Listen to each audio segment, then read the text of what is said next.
Hi, I'm Natalie. The day my stepmother Victoria walked away from the lion exhibit while my 8-year-old brother Tyler was still inside the enclosure, she turned back with tears in her eyes and said, "Oh my God, I thought he was right behind me." But I saw her check her watch twice before she left him there. I saw her glance around to make sure no one was watching. And I saw the slight smile she tried to hide when the alarms started blaring. She didn't know I'd been documenting everything for months. She didn't know about the trust Great Uncle Samuel left me or that his worthless land, she always mocked, was actually a thriving safari reserve. She was about to find out that leaving Tyler in danger wasn't just attempted murder. It was the biggest mistake of her life. Before we jump back in, tell us where you're tuning in from, and if this story touches you, make sure you're subscribed, because tomorrow, I've saved something extra special for you. The morning started like any other Saturday in our house in Lakewood Heights. Dad was already gone for his weekly golf game with his business partners, leaving Victoria in charge of what she called family bonding time. Tyler was bouncing around the kitchen in his favorite dinosaur t-shirt, excited about our planned trip to Riverside Metropolitan Zoo. At 15, I'd outgrown the thrill of seeing animals in cages, but Tyler's enthusiasm was infectious. Victoria stood at the granite counter, scrolling through her phone with manicured nails, occasionally glancing up to give Tyler one of her practice smiles. I'd learned to read those smiles over the past 3 years since she married Dad. This particular one was the kind she wore when she was calculating something. Her lips curved upward, but her eyes remained cold, distant. It was the same expression she'd had the week before when she suggested Tyler might benefit from spending more time with his cousins in Oregon. Far away from us. Far away from Dad's money. Victoria had always been careful around me. While she showered Tyler with attention, buying him expensive toys and promising elaborate outings, she treated me like furniture. Polite, but dismissive. I was Dad's daughter from his first marriage, and at 15 I was old enough to see through her act. Tyler, on the other hand, adored her. He called her Mama Vic and believed every word she said. It broke my heart to watch him light up whenever she entered a room, not knowing that her affection was as manufactured as her perfectly white smile. The drive to the zoo was filled with Tyler's chatter about which animals he wanted to see first. Victoria navigated through the Saturday traffic while I sat in the back seat, watching her reflection in the rearview mirror. Every now and then, she'd catch my eye and quickly look away. There was something different about her today. A nervous energy that didn't match her usual composed demeanor. She kept adjusting the radio, changing stations every few minutes, and her knuckles were white against the steering wheel. When we arrived at Riverside Metropolitan Zoo, Victoria insisted on buying Tyler a overpriced souvenir map and one of those foam animal hats from the gift shop. She posed for selfies with him by the entrance sign, making sure to tag Dad in every photo she posted to social media. The perfect stepmother, creating memories with her beloved stepchildren. If anyone was keeping score of her maternal performance, she was winning. But I noticed things Victoria didn't think anyone would see, like how she checked the zoo's layout on her phone, paying particular attention to the big cat section, how she asked the ticket counter employee about feeding times and security protocols, disguising her questions as enthusiasm for Tyler's education. How she steered our path through the zoo with subtle suggestions that felt more like commands. Tyler was in heaven. He pressed his face against the glass at the penguin exhibit, laughed at the playful otters, and asked 1,000 questions about every animal we encountered. Victoria played the part beautifully, taking photos, buying him snacks, and patiently answering his questions with information she'd clearly researched beforehand. But I saw her checking her watch constantly, as if we were running late for an appointment. The tension in my chest grew heavier as we approached the African savanna section. This was the crown jewel of Riverside Zoo, featuring a massive habitat where lions, zebras, and giraffes coexisted in a carefully managed ecosystem. There was an elevated walkway that allowed visitors to observe the animals from above, and a ground-level viewing area with reinforced glass barriers. Tyler immediately ran toward the railing, captivated by a pride of lions lounging in the afternoon sun. Victoria followed him, her phone already out to capture more photos for her social media performance. But something felt wrong. The viewing area was unusually empty for a Saturday afternoon. Most families were gathered around the elephant exhibit on the other side of the park, where a baby elephant was making his public debut. Victoria had known about the elephant debut. She'd mentioned it over breakfast, suggesting we save it for last since it would be crowded. That's when I realized she'd planned our route to bring us here when the lion exhibit would be nearly deserted. Tyler was leaning against the safety barrier, pointing excitedly at a massive male lion who was stretching in the shade. The barrier was chest-high for him, designed to prevent accidental falls into the enclosure 20 feet below. But Tyler was small for his age, and adventurous in the way that 8-year-olds are when they're not thinking about consequences. Victoria moved closer to Tyler, positioning herself between him and the main walkway. From where she stood, her body blocked the view of anyone who might be passing by. She pulled out her phone again, but this time she wasn't taking pictures. She was typing something, her fingers moving quickly across the screen. I stepped closer, pretending to read one of the informational plaques about lion behavior. From this angle, I could see Victoria's phone screen. She was sending a text message. "In position. Give me 5 minutes." My blood went cold. Who was she texting? What position? Tyler had found a gap in the barrier where the metal panels connected. It wasn't large enough for an adult to squeeze through, but a small child could fit if they really tried. He was poking his fingers through the gap, trying to get a better view of the lions below. Victoria noticed immediately. Instead of pulling him back to safety, she knelt down beside him. "Wow, Tyler, you found a special spot," she said, her voice honey-sweet. "I bet you can see the lions much better from there." My heart started pounding. Every instinct I had was screaming that something was terribly wrong, but Victoria's actions seemed innocent enough. She was just encouraging Tyler's curiosity, right?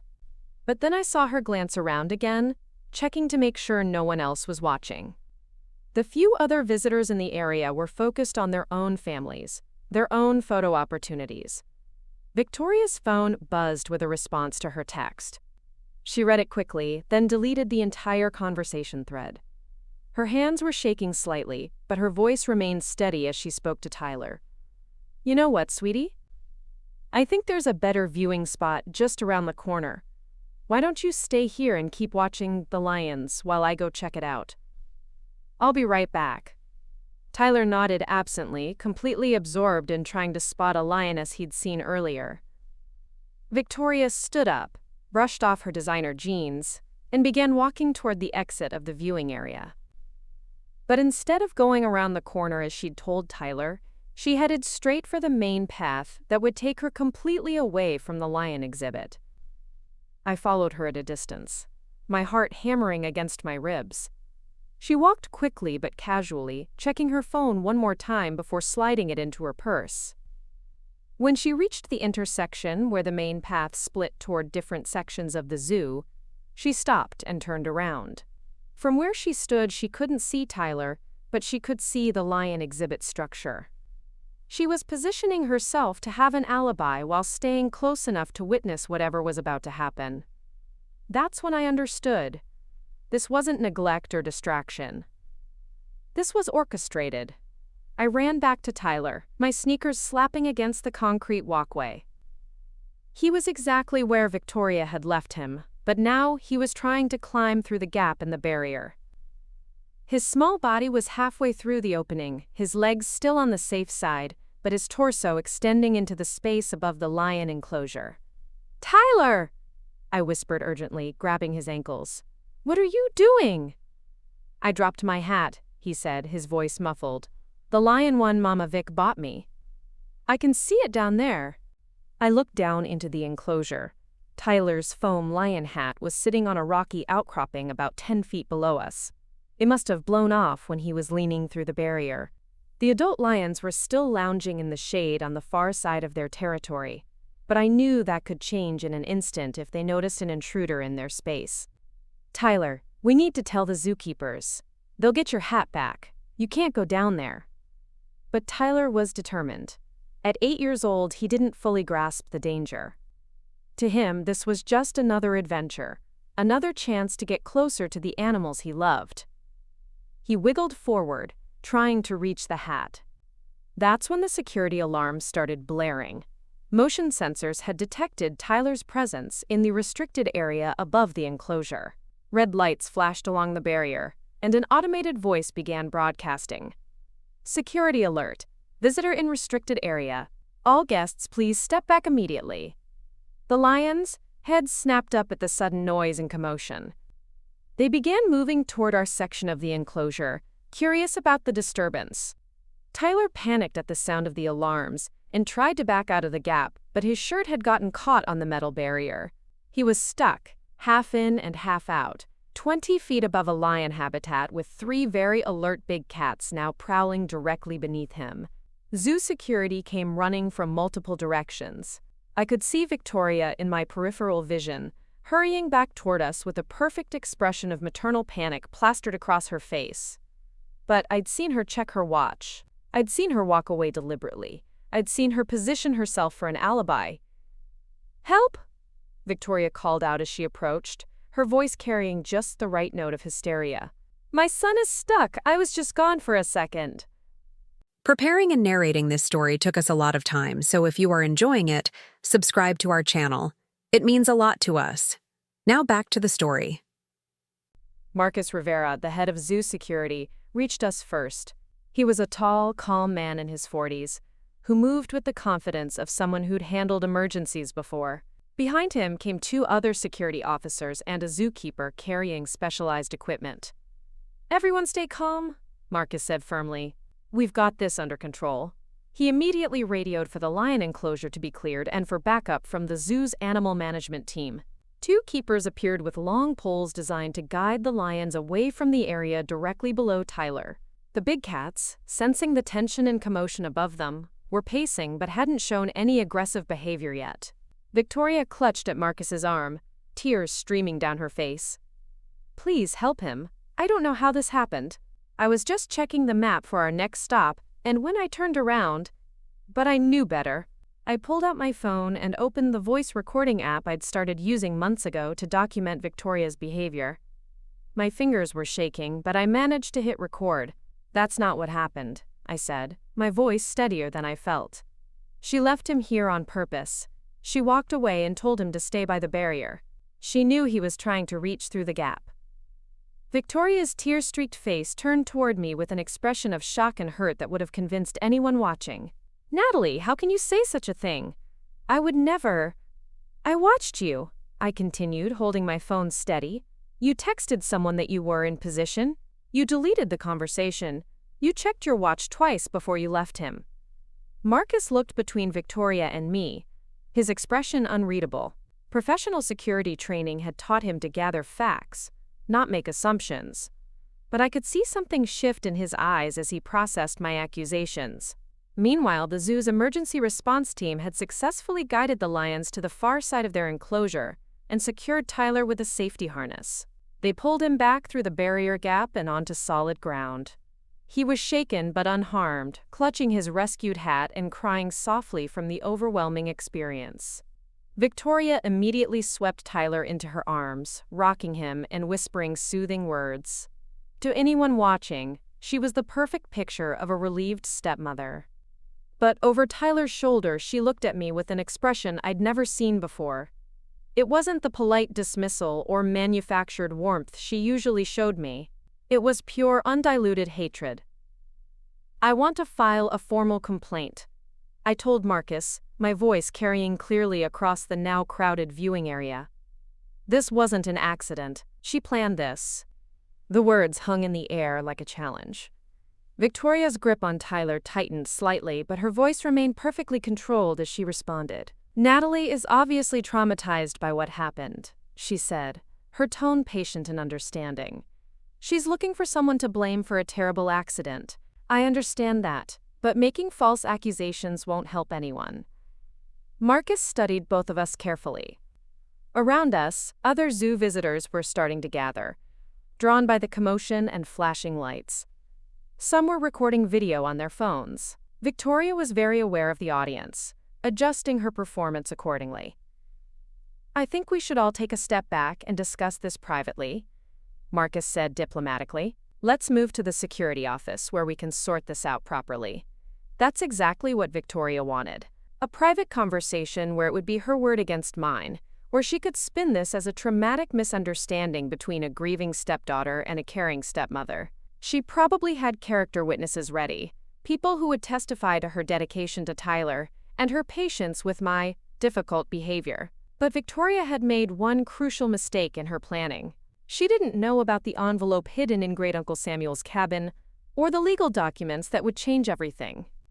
She didn't know that the worthless land she'd been pressuring Dad to sell was actually worth millions, and she certainly didn't know that I'd been preparing for this confrontation for months. As we walked toward the zoo's administrative building, Tyler's small hand clutched in Victoria's manicured grip. I thought about the conversation that had started everything. It was 6 months ago, just after Great Uncle Samuel's funeral. Victoria had been going through his papers with Dad, shaking her head at what she called his pack rat tendencies.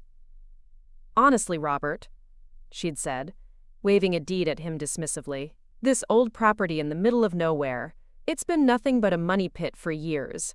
We should sell it and use the funds for something practical. Tyler's college fund. Maybe a vacation home somewhere civilized." Dad had looked tired, grieving. Uncle Samuel had been his only living relative besides Tyler and me, and the funeral had taken an emotional toll on him. "Sam loved that land," he'd said quietly. "It meant something to him." "Sentimental value doesn't pay property taxes," Victoria had replied crisply. "The place has been abandoned for years. No one even goes out there anymore." But she was wrong about that last part. I went there. I'd been visiting Uncle Samuel's property every few weeks since his death, using the key he'd given me on my 14th birthday. "This will be yours someday, Natalie," he'd told me then. "Not because you're the oldest, but because you understand what it means to preserve something beautiful." At the time, I thought he was just talking about the land itself. The rolling hills, the old cabin, the wildlife that roamed freely across the property. I'd assumed it was a sentimental gesture, Uncle Samuel's way of making sure someone in the family would maintain his connection to the place he'd loved. I had no idea that the property was actually a fully operational wildlife preserve, carefully managed by a team of conservationists and researchers. I didn't know about the trust fund that generated hundreds of thousands of dollars annually from ecotourism, research partnerships, and conservation grants. I didn't know that Uncle Samuel had spent decades building something extraordinary, something that Victoria saw only as an inconvenience to be eliminated. But I was about to find out. And when I did, Victoria's plan to eliminate Tyler as competition for Dad's inheritance would backfire in ways she never could have imagined. The security office was a sterile, windowless room with fluorescent lighting and the smell of industrial coffee. Marcus gestured for us to sit in metal chairs arranged around a conference table. Victoria positioned herself next to Tyler, one protective arm around his shoulders. I sat across from them, my phone still recording in my pocket. "Now then," Marcus began, pulling out an incident report form. "Let's start from the beginning." "Ms. Ashford," Victoria supplied smoothly. "Victoria Ashford, and this is my stepson Tyler Brooks, and his sister Natalie." I noticed how she introduced us. Tyler was her stepson, claimed and protected. I was just his sister, deliberately distanced from her family unit. Everything Victoria did was calculated, right down to the pronouns she chose. Marcus nodded and began filling out the paperwork. "Can you walk me through exactly what happened at the lion exhibit?" Victoria launched into her rehearsed story. She'd been taking photos of Tyler enjoying the animals. She'd stepped away momentarily to check the zoo map for their next destination. When she turned around, Tyler was stuck in the barrier and the alarms were going off. She was devastated, horrified, grateful to the zoo staff for their quick response. It was a perfect story. Believable, sympathetic, with just enough detail to sound authentic without being overly complicated. If I hadn't witnessed what really happened, I might have believed it myself. When Marcus turned to me for my version of events, I spoke carefully and clearly. I described watching Victoria position herself to block Tyler from view. The text message she'd sent saying she was in position. Her deliberate walk away from the exhibit. The way she'd encouraged Tyler to explore the gap in the barrier, instead of pulling him back to safety. Victoria listened to my account with an expression of growing sadness and concern. When I finished, she sighed deeply and looked at Marcus with weary patience. "Officer Rivera," she said, "I need you to understand something about our family situation. Natalie lost her mother when she was very young. Her father and I have been married for 3 years now, and I've tried my best to be a positive presence in her life. But she struggled with accepting me as part of the family." She paused, letting that sink in. Recently, she's been acting out more, making accusations, trying to drive a wedge between her father and me. I think today's trauma has just pushed her over the edge. She needs help, not blame. It was masterfully done. Victoria had just reframed the entire situation, painting me as a troubled teenager, lashing out at a stepmother who was only trying to help. She'd provided context for my accusations that made them seem like psychological symptoms rather than factual observations. Marcus looked at me with new eyes, and I could see him reconsidering everything I'd told him. Teenagers were unreliable witnesses. Blended families were complicated. Trauma could make people say things they didn't mean. But Victoria had underestimated me in one crucial way. She thought I was just an angry teenager making wild accusations. She didn't know about the months of documentation I'd been building. She didn't know about the recording device I'd started carrying after the 3rd time she'd accidentally left Tyler in potentially dangerous situations. And she definitely didn't know what I was about to discover about Great-Uncle Samuel's legacy. "I understand this is a difficult situation," Marcus said carefully. "Family dynamics can be complicated, especially after a traumatic event like this. However, I do need to document all perspectives in my report." He turned back to Victoria. "You mentioned stepping away to check a map. Do you remember approximately how long you were gone?" "Just a minute or two," Victoria replied. "I was still within sight of the exhibit area." That was her first mistake. I'd watched her walk all the way to the main intersection, completely out of sight of where Tyler was trapped. Marcus must have noticed the discrepancy too, because he made a note on his form. "And Tyler," Marcus said gently, addressing my brother directly for the first time, "can you tell me what happened from your perspective?" Tyler looked up at Victoria uncertainly. At 8 years old, he was smart enough to sense that something important was happening, but too young to understand the implications. Victoria gave him an encouraging smile and squeezed his shoulder. "It's okay, sweetheart. Just tell the nice officer what you remember." Tyler's version was simple and heartbreaking. He'd been looking at the lions when his hat blew off. Victoria had told him there was a better viewing spot around the corner, and she'd gone to check it out. He'd tried to reach his hat through the gap in the barrier while he waited for her to come back. Then the alarm started, and he got scared. His account matched mine more than Victoria's, and I could see Marcus processing that information.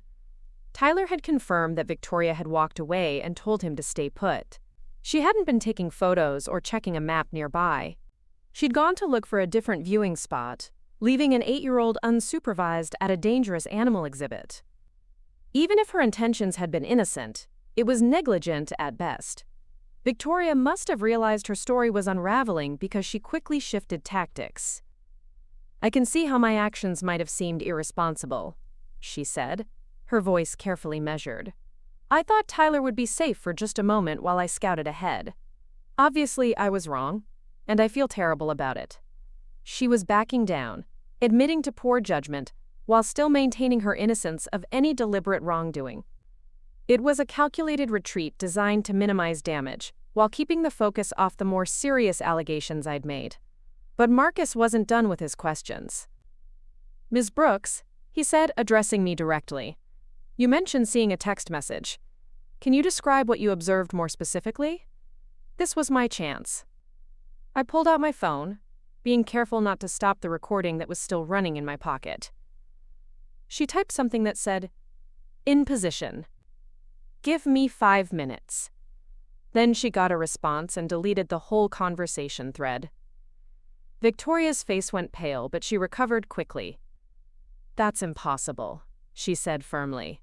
"I don't know what Natalie thinks she saw, but I wasn't texting anyone. My phone was in my purse the entire time." "Can I see your phone, ma'am?" Marcus asked politely. It wasn't really a request. Victoria hesitated for just a moment too long before reaching into her designer handbag. "Of course," she said, "though I'm not sure what you expect to find." She handed over her iPhone and Marcus scrolled through her recent messages. I held my breath, wondering if there would be any trace of the deleted conversation. But Victoria was thorough.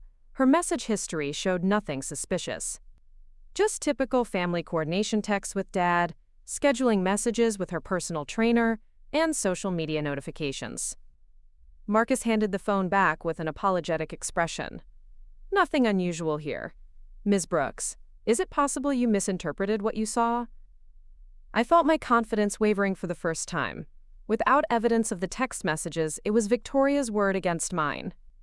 And she'd already established herself as the reasonable adult dealing with a troubled teenager. But then Tyler spoke up in a small, confused voice that changed everything. "Why did you tell me to wait by the fence, Mama Vic?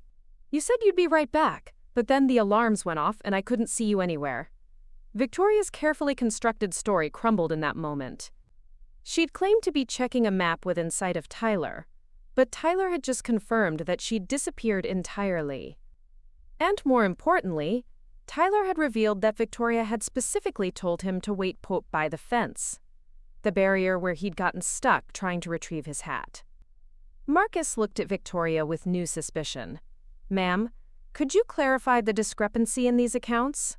Victoria's face flushed, but her voice remained steady.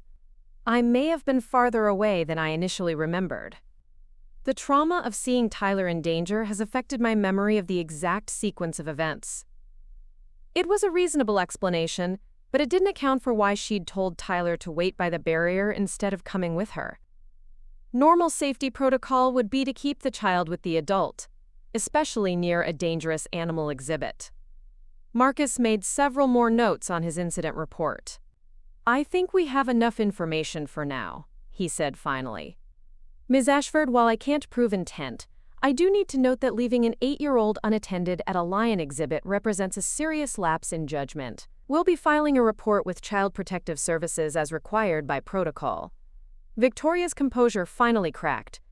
"That's completely unnecessary," she said sharply. "This was an accident. A momentary oversight. I've been caring for Tyler for 3 years without incident." But Marcus was unmoved. "Ma'am, a child was nearly injured at a dangerous animal exhibit while under your supervision. Protocol requires us to document and report such incidents regardless of intent." As we left the security office, Victoria's mask had slipped entirely. Gone was the concerned stepmother routine. In its place was cold calculation, mixed with barely controlled rage. She gripped Tyler's hand tightly as we walked back toward the zoo's main entrance, her designer heels clicking sharply against the concrete.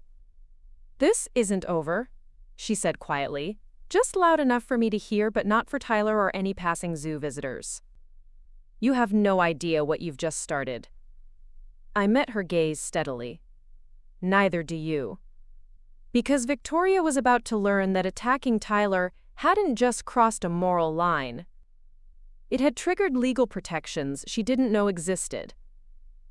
And the worthless land she'd been so eager to sell was about to become the foundation of her complete downfall.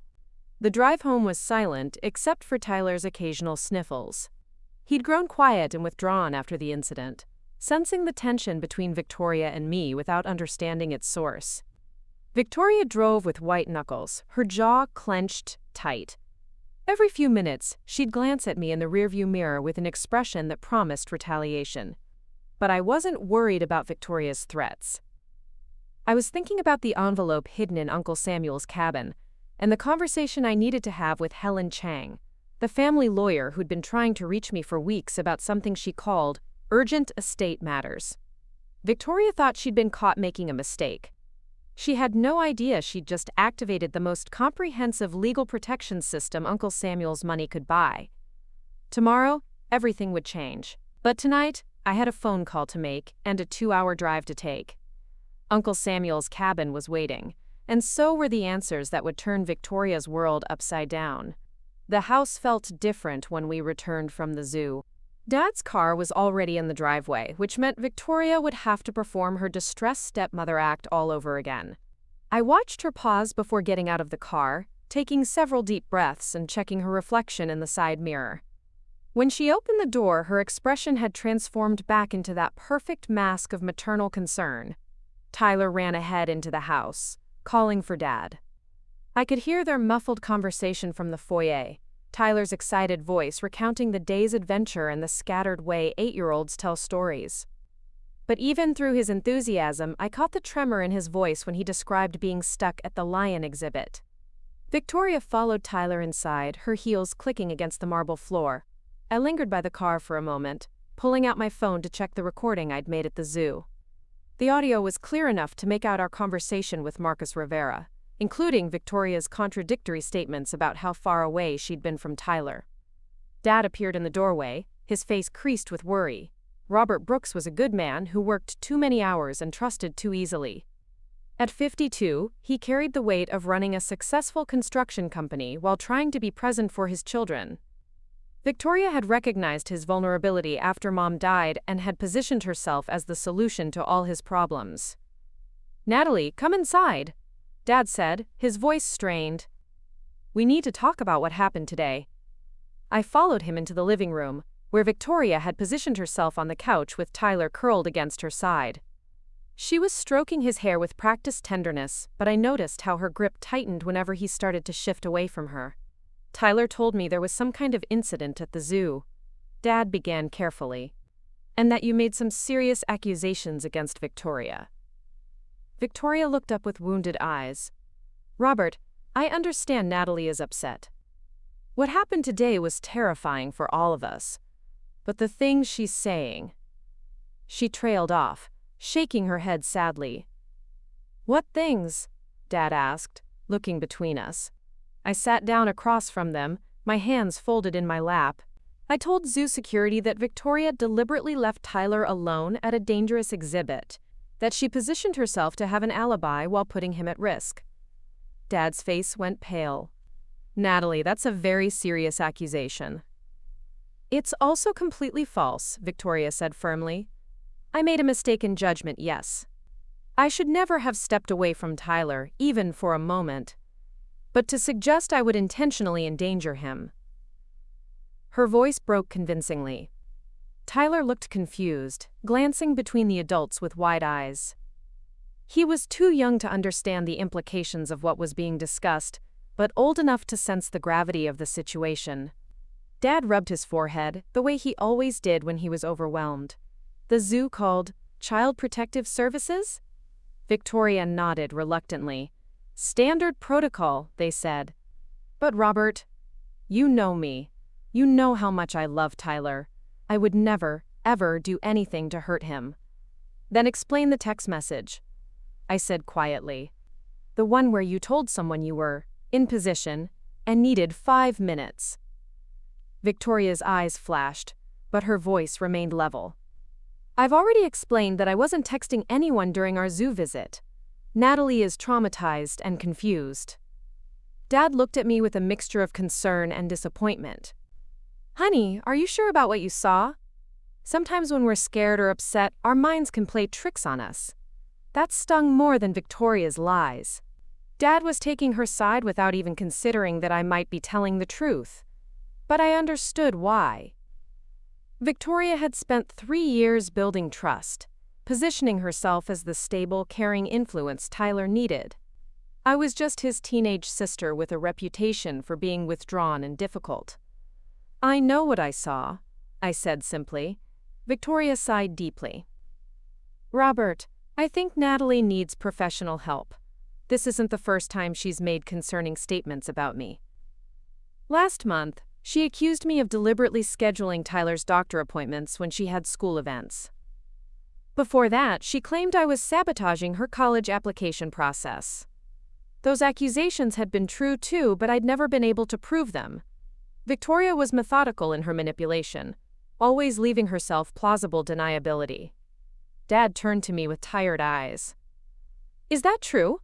Have you been making other accusations?" I felt trapped. Admitting to the previous complaints would make me look like a troubled teenager, with a pattern of lashing out. Denying them would be lying. Either way, Victoria had positioned herself to win. Victoria has been undermining me since the day you married her, I said carefully. But she's been careful to make it look accidental or justified. Natalie. That's enough, Dad said sharply. Victoria has been nothing but patient and supportive with you.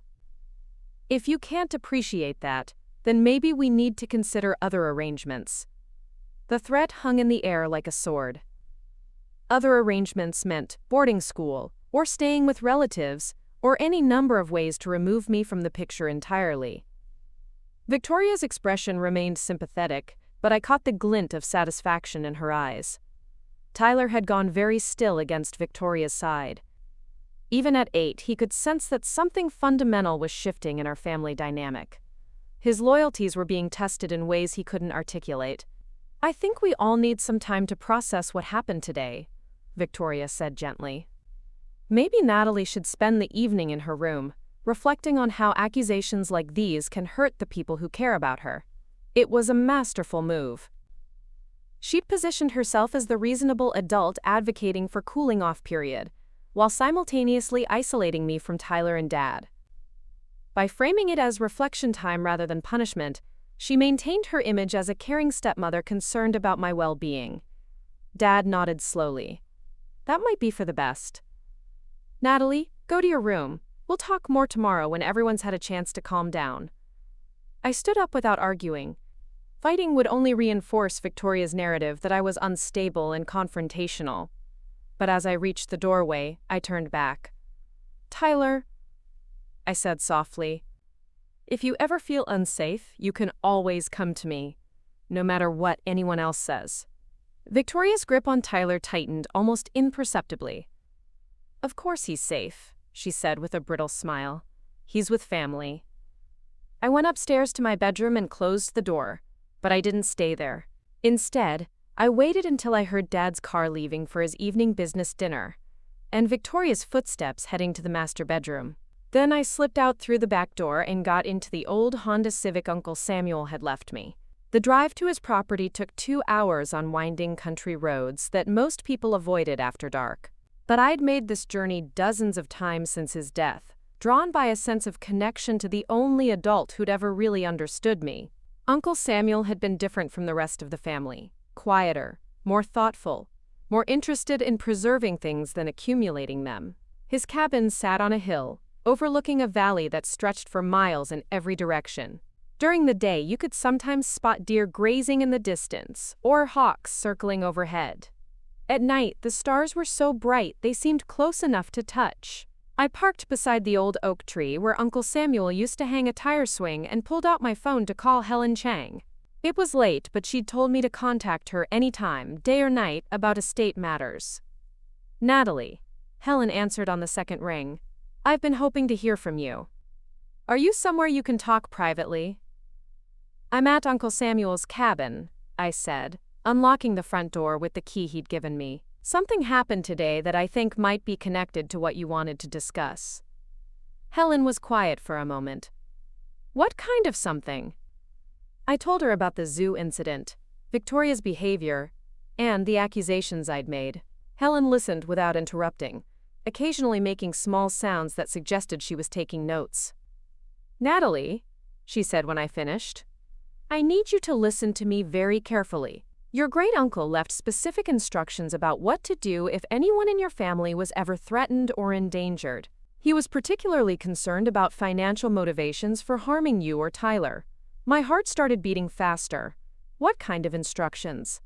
Are you inside the cabin now? Yes. Go to his bedroom. There's a loose floorboard under the window, about 3 feet from the left corner. Do you see it? I walked through the small cabin to Uncle Samuel's bedroom, my phone's flashlight illuminating the worn wooden floors. Near the window, one board looked slightly raised compared to the others. I found it. Lift it up. There should be a metal box underneath. I pried up the floorboard and found a steel lockbox about the size of a shoebox. It was heavier than I expected. The combination is your birthday, Helen said. Month, day, year. My fingers trembled as I entered the numbers. The lock clicked open, and I lifted the lid to find several thick envelopes, each labeled in Uncle Samuel's careful handwriting. One was marked for Natalie Emergency Protocols. Another said Trust Documents Active. A third was simply labeled Victoria Ashford Background Investigation. My blood went cold. Uncle Samuel had been investigating Victoria. "Helen," I whispered, "there's an envelope here with Victoria's name on it." "Open it," Helen said grimly. "Your uncle spent considerable time and money looking into her background before your father's wedding." What he found was concerning. Inside the envelope was a thick folder containing photographs, financial records, and what appeared to be legal documents. The first page was a summary sheet in Uncle Samuel's handwriting. Victoria Ashford had been married 3 times before she met Dad. Each marriage had ended with the death of her husband under suspicious circumstances. The first husband, a wealthy rancher in Oklahoma, had died in a horseback riding accident 6 months after their wedding. The second, a California tech executive, had suffered a fatal allergic reaction despite having no known allergies. The third, a Florida real estate developer, had drowned in his own swimming pool despite being an experienced swimmer. In each case, Victoria had inherited substantial assets. And in each case she'd moved to a new state shortly after the funerals. She's done this before. I breathed into the phone. 3 times that we could document, Helen confirmed. Your uncle hired a private investigator the moment your father announced their engagement. He was worried about a pattern, but he died before he could present the evidence to your father. I flipped through more pages. Financial records showing Victoria's various identities and bank accounts. Photographs of her with her previous husbands, looking exactly the same in each wedding photo. Even copies of life insurance policies that had paid out substantial sums. But why didn't anyone investigate her before? She's very careful, Helen said. She chooses wealthy men who are isolated or vulnerable, men who've lost spouses, men with children who might inherit instead of her. She establishes herself as the perfect wife, then creates situations that look like accidents. My mind was racing. Dad was wealthy, still grieving Mom's death, and had 2 children who would inherit his assets instead of Victoria. Tyler and I weren't just obstacles to her happiness. We were obstacles to her inheritance. There's more, Helen continued. Your uncle created a trust structure specifically designed to protect you and Tyler from this kind of threat. The land you're sitting on isn't just a cabin and some acreage, Natalie. It's a fully operational wildlife preserve worth approximately $12 million. I nearly dropped the phone. $12 million? Your uncle spent decades building partnerships with conservation groups, research institutions, and ecotourism companies.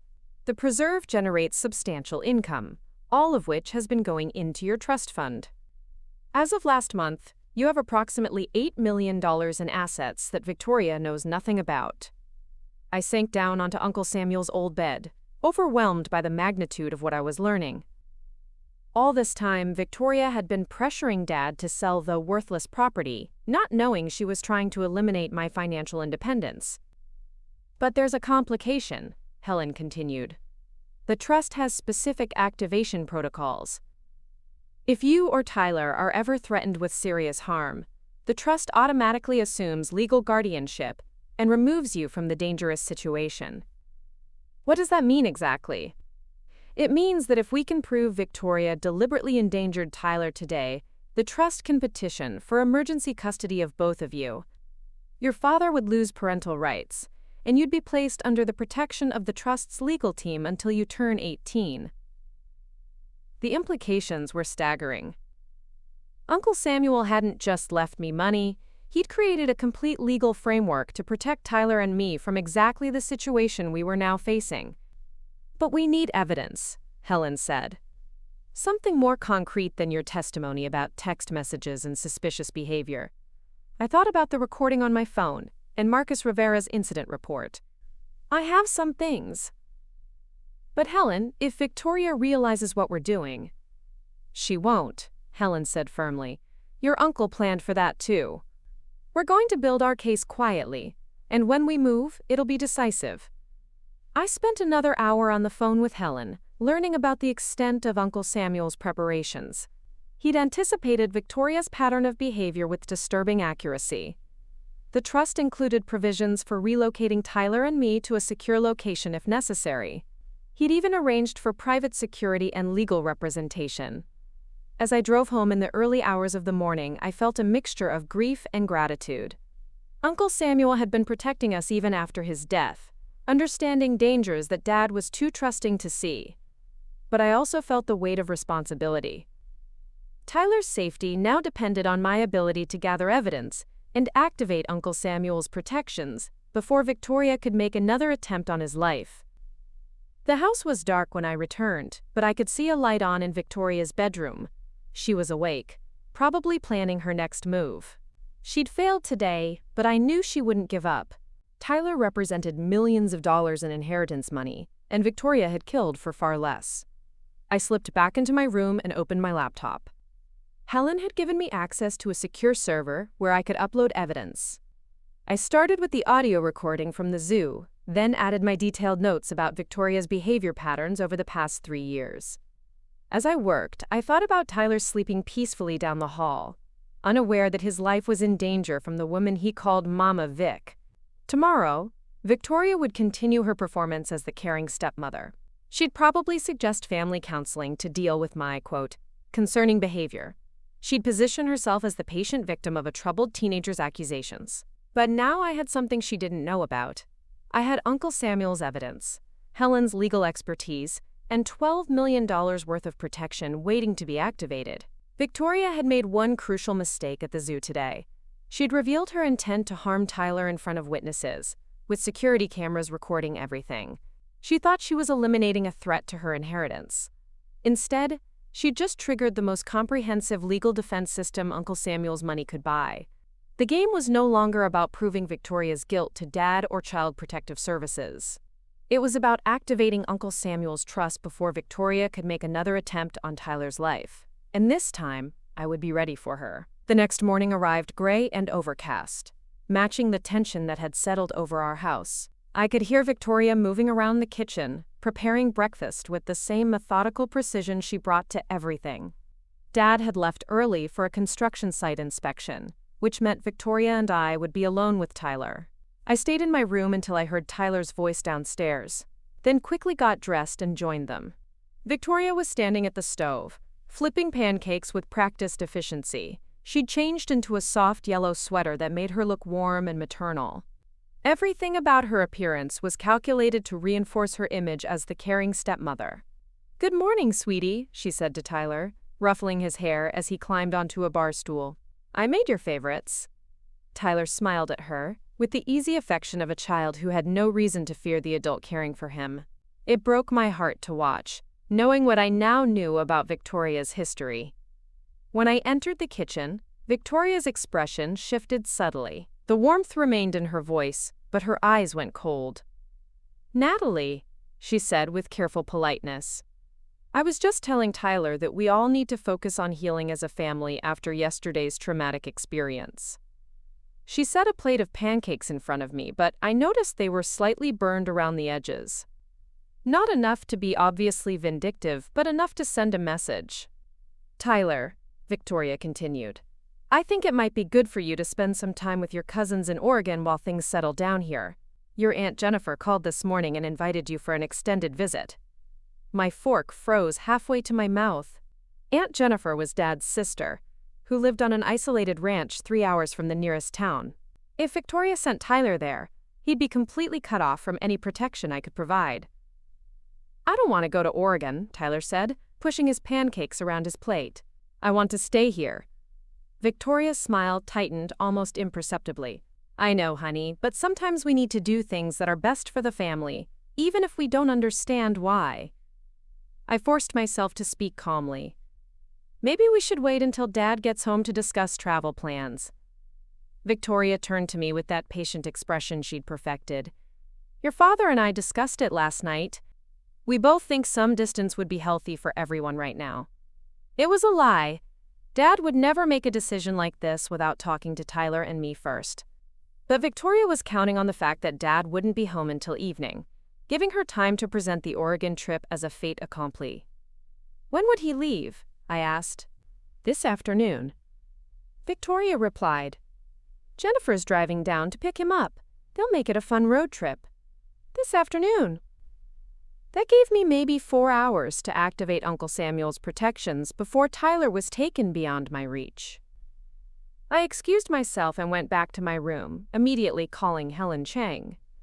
She's trying to remove Tyler from the house, I said without preamble.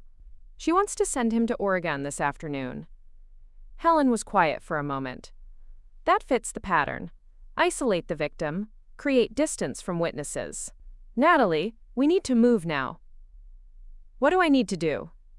Get Tyler out of the house immediately. Take him to the address I'm about to text you. It's a safe house the trust maintains for exactly this situation. I'll meet you there with the emergency custody papers. My phone buzzed with an address about 20 minutes away. But Victoria will know something's wrong if we just disappear. Not if you make it look like a normal outing, Helen said.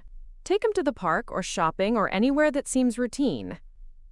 Once you're at the safe house, we'll file the emergency petition with the court. I felt a surge of adrenaline mixed with fear. Once we took this step, there would be no going back. Victoria would know that her plan had been exposed, and desperate people were dangerous. Helen, what if she comes after us? The safe house has professional security.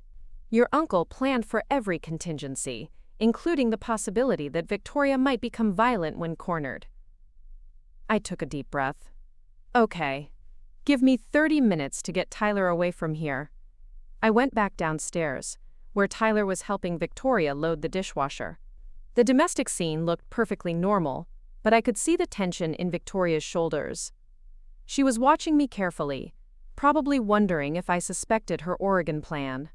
Tyler, I said casually, want to come with me to pick up something for Dad's birthday? I could use your help choosing. Tyler brightened immediately. Dad's birthday was still 2 weeks away, but Tyler loved shopping for presents. Victoria's eyes narrowed slightly. That's thoughtful, Natalie, but Tyler has packing to do for his trip. It'll just take an hour, I said. He can pack when we get back. I could see Victoria calculating, trying to decide if this was normal sisterly behavior or something more suspicious. But she couldn't refuse without seeming unreasonable. 1 hour, she said finally. Jennifer will be here at 3. Tyler ran upstairs to get his jacket, leaving Victoria and me alone in the kitchen.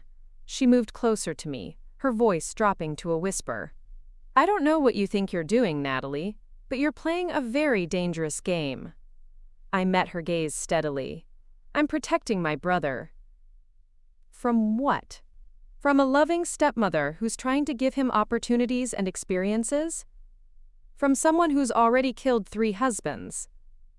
Victoria's face went completely still. For a moment, her mask slipped entirely and I saw something cold and predatory in her expression. Then she smiled, and the moment passed. You're having some kind of breakdown, she said softly. I'm going to recommend to your father that you need immediate psychiatric evaluation. Tyler came bounding back down the stairs, breaking the tension. Victoria immediately transformed back into the caring stepmother, helping him with his jacket zipper and reminding him to be good for his sister. As we walked to my car, I could feel Victoria watching from the kitchen window. Tyler chattered about what kind of present Dad might like, completely unaware that he was walking away from a house he might never return to. The safe house looked like any other suburban home in a quiet neighborhood, but when Helen answered the door, I could see sophisticated security equipment in the background. This wasn't just a house. It was a fortress designed to look ordinary. Tyler, Helen said warmly, I'm a friend of your Uncle Samuel's. Would you like to see something really cool while your sister and I talk about boring grown-up stuff? She led Tyler to a back room where I could see computer monitors and educational displays about wildlife conservation. It was brilliant. Tyler would be entertained and supervised while Helen and I handled the legal proceedings. The emergency custody petition has already been filed. Helen told me once we were alone. Judge Morrison is reviewing it now along with all the evidence your uncle gathered about Victoria. How long will it take? In normal circumstances, days or weeks. But your uncle's trust has some significant legal influence, and we have documented evidence of immediate danger to Tyler. I expect a decision within hours. She showed me to a secure communications center where I could monitor the situation at our house. Uncle Samuel had installed discreet surveillance equipment months ago, activated by the Trust's security team when Victoria's behavior escalated. On the monitors, I could see Victoria pacing through our house, checking her phone constantly. She'd called Aunt Jennifer twice, but there was no answer, because Aunt Jennifer hadn't actually invited Tyler to Oregon. That had been Victoria's fabrication. At 2:30, Victoria's phone rang. I could see her answer it eagerly, probably expecting news about when Jennifer would arrive to pick up Tyler. But her expression quickly shifted to confusion, then anger. She hung up and immediately tried calling me. My phone buzzed, but I let it go to voicemail. The voicemail was Victoria's concerned stepmother voice. "Natalie, honey, Jennifer's running late and she can't reach you. Could you bring Tyler home so we can coordinate the pickup? I'm starting to worry." But her body language on the security monitors told a different story. She was frantic, realizing that her timeline was falling apart. At 3:15, Helen's phone rang. She answered it with a sharp, "Yes," then listened intently for several minutes. "Judge Morrison has granted emergency custody to the trust," she announced. "Tyler is officially under our protection, and there's a restraining order preventing Victoria from contacting either of you." I felt a mixture of relief and terror. We'd succeeded in protecting Tyler, but we'd also declared war on someone who'd killed 3 people to get what she wanted. "What happens now?" "Now we wait," Helen said. "Victoria will realize that Tyler isn't coming home. She'll probably contact your father, the police, maybe even Child Protective Services. But we have legal custody and documented evidence of her threat to Tyler's safety." On the security monitors, I watched Victoria's performance as it unfolded. First, she called Dad, her voice shaking with carefully manufactured panic as she explained that Tyler and I had disappeared. Then she called the police, reporting us as missing persons in danger. It was masterfully done. Victoria positioned herself as the frantic stepmother whose children had vanished, possibly taken by someone dangerous. She even mentioned my concerning behavior at the zoo, suggesting I might have experienced some kind of psychological break. But Uncle Samuel's legal team was ready for this too. Within an hour, police officers arrived at our house not to investigate Tyler's disappearance, but to serve Victoria with legal papers. I couldn't hear the conversation through the monitors, but I could see Victoria's face as she read the custody order and restraining order. Her mask finally cracked completely. The caring stepmother disappeared, replaced by something savage and desperate. She threw the papers at the officers and began screaming accusations. About me, about Uncle Samuel, about a conspiracy to steal her family. The officers remained professional, but I could see them taking notes and exchanging glances. Victoria's meltdown was being documented by law enforcement, adding credibility to our allegations about her instability and potential danger. "She's going to fight this," I told Helen. "Let her," Helen replied grimly. "Every move she makes now just generates more evidence. Your uncle knew that desperate people make mistakes." As we watched Victoria's world collapse on the security monitors, I thought about Tyler playing happily in the back room, finally safe from someone who'd been planning his death since the day she married our father. Uncle Samuel had kept his promise. He'd protected us even from beyond the grave. But now the real battle was just beginning, and Victoria had nothing left to lose. Dad came home that evening like a man walking into a hurricane. His construction boots were still caked with mud from the job site, and his face carried the exhaustion of someone who'd been fielding crisis calls all day. Victoria had been busy. I could tell by the way she positioned herself at the front door. Her expression a masterpiece of wounded dignity, mixed with maternal concern. Tyler was safe at the protected facility with Helen Chang's team. But Dad didn't know that yet. Victoria had carefully orchestrated the narrative he would hear first. She'd called him 6 times during his workday, each conversation designed to build a specific story. A story where his troubled daughter had finally snapped, abducted his youngest child, and disappeared into the night like some kind of deranged family destroyer. "Where are they, Natalie?" Dad asked, his voice raw with worry and exhaustion. He didn't even remove his work jacket before confronting me in the foyer. "Where is your brother?" Victoria stood behind him, one hand resting gently on his shoulder in a gesture of support. Her eyes never left my face, studying my reaction with the intensity of a predator watching prey. "Tyler is safe," I said carefully. "He's somewhere Victoria can't hurt him." Dad's face crumpled. "Hurt him? Natalie, what are you talking about?" "Victoria has done nothing but love and care for Tyler since the day we got married. She's killed 3 husbands, Dad. Uncle Samuel documented everything before he died." The words dropped into the room like stones into still water. Dad staggered slightly, reaching for the wall to steady himself. Victoria's performance was flawless. Her face went white with shock, her hand flew to her chest, and her eyes filled with tears that seemed entirely genuine. "Robert," she whispered, "I can't believe she would say such horrible things." Dad looked between us like he was watching his world fracture in real time. "Natalie, that's enough. I don't know what's gotten into you, but these delusions have to stop." "They're not delusions," I said, pulling out my phone. "Helen Chang has all the documentation. Uncle Samuel spent months investigating Victoria before he died. Her real name isn't even Victoria Ashford." Victoria's performance shifted into overdrive. She pressed her back against the door as if I were physically threatening her, tears streaming down her cheeks. "She's having some kind of psychological episode, Robert. We need to get her help." But Dad wasn't looking at Victoria anymore. He was staring at me with growing horror. "You took Tyler based on conspiracy theories about your stepmother?" "I took Tyler because she tried to kill him yesterday at the zoo." "She made a mistake in judgment," Dad said, his voice rising. "People make mistakes, Natalie. That doesn't make them murderers." Victoria stepped forward, placing herself between Dad and me. "Robert, I'm scared. She's been building these fantasies for months. The accusations at the zoo. Now this talk about Uncle Samuel having secret investigations. She needs immediate psychiatric intervention. It was brilliant strategy." Victoria was positioning my evidence as symptoms of mental illness. Every true thing I said would be reframed as a delusion. Every piece of documentation would be dismissed as fabricated paranoia. Dad pulled out his phone. "I'm calling the police." "They've already been called," I said. "And they've already served Victoria with legal papers." Victoria's face went blank for just a moment. Not shocked, not confused, just blank. Like a computer rebooting after an unexpected error. "What legal papers?" Dad asked.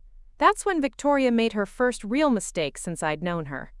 Instead of maintaining her confused victim act, she let anger leak through her mask. "Your precious Uncle Samuel," she said, her voice turning sharp and cold. "Meddling from beyond the grave, do you have any idea what kind of legal mess his paranoid preparations have created?" Dad and I both stared at her. Victoria had just revealed knowledge she shouldn't have possessed. If Uncle Samuel's investigation was truly a delusion, as she'd been claiming, how did she know about legal preparations? "How do you know about Uncle Samuel's preparations?" I asked quietly. Victoria realized her slip immediately. I watched her face cycle through micro-expressions as she tried to find a way back to her victim narrative. But it was too late. Dad had heard it too. "Victoria," Dad said slowly, "what are you talking about?" I just meant that Samuel always had complicated legal arrangements. You know how he was with paperwork and documentation. But the damage was done. For the first time since she'd entered our lives, Victoria looked genuinely flustered. Her perfect composure was cracking under the pressure of maintaining multiple lies simultaneously. My phone buzzed with a text from Helen. "Emergency custody approved. Tyler is officially safe. Show your father the documents when ready." I took a deep breath and opened the secure folder Helen had shared with me. Uncle Samuel's investigation into Victoria's background was comprehensive and damning. Financial records, death certificates, insurance payouts, police reports that had been filed and mysteriously dropped. "Dad?" I said, extending my phone toward him. "You need to see this." Victoria lunged forward, trying to grab the phone from my hands. "Don't listen to her, Robert. She's manipulating you with fake documents." But Dad had already taken the phone and was scrolling through Uncle Samuel's files.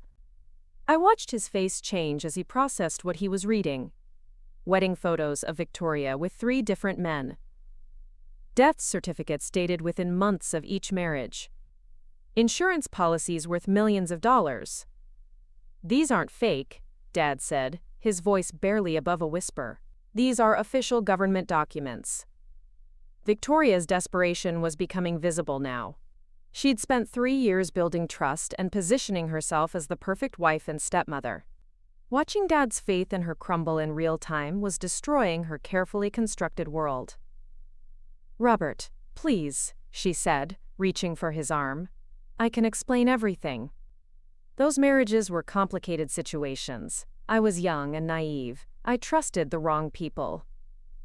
"3 times?" Dad asked, stepping away from her touch. "3 different husbands died in accidents within months of marrying you?" "It's a terrible coincidence," Victoria said, but her voice was losing its practiced warmth. "I know how it looks, but correlation isn't causation. I was a victim in those situations too." Dad continued scrolling through the documents. Uncle Samuel's investigation had been thorough. He'd uncovered Victoria's real identity, her pattern of targeting wealthy widowers with children, her method of infiltrating families and eliminating threats to her inheritance. "Here," Dad said, his voice getting stronger as he read, "a police report from Florida. The 3rd husband's daughter filed a complaint claiming Victoria had been poisoning him slowly, but the case was dropped when the daughter died in a car accident 2 months later." Victoria's face had gone completely pale. "Robert, you can't believe." "The car accident was caused by brake failure." Dad continued reading. Brake lines had been cut. The room went dead silent. Victoria stood frozen in the center of our foyer, her perfect mask finally shattered beyond repair. Dad was looking at her like he'd never seen her before, which, in a way, he hadn't. "Where is Tyler?" Dad asked, his construction worker instincts finally kicking in. When Dad felt threatened, he became direct and commanding. "Where is my son?" "He's safe," I said. "He's with people Uncle Samuel trusted to protect him." Victoria laughed, and the sound was nothing like the warm, musical laughter she'd been performing for 3 years. This was harsh and bitter. "Safe," she repeated. "Do you know what kind of legal nightmare your uncle has created? Tyler is now a ward of some trust you don't even understand. Your father has lost custody of his own child because of an old man's paranoid fantasies." "Those aren't fantasies," Dad said, holding up the phone. "These are documented facts about 3 dead husbands." Victoria's strategy shifted again. She'd lost the loving stepmother angle and the victim narrative. Now she was going for pure manipulation. "Fine," she said, her voice cold and calculating. "You want the truth? Yes.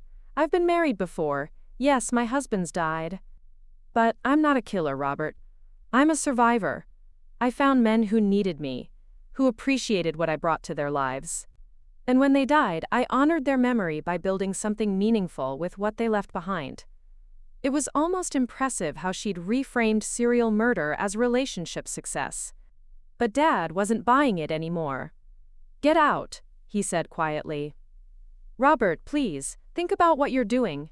I'm your wife. We have a life together, plans, commitments. You tried to kill my son.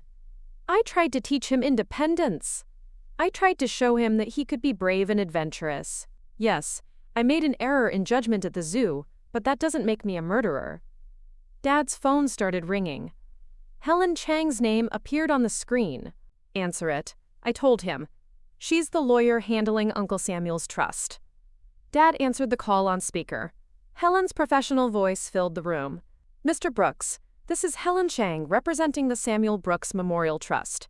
I'm calling to inform you that emergency custody of Tyler Brooks has been granted to the trust due to documented threats to his safety." "What kind of threats?" Dad asked, though he was looking at Victoria as he spoke. Your wife has a documented history of spousal murder, and yesterday she deliberately endangered Tyler's life at Riverside Zoo.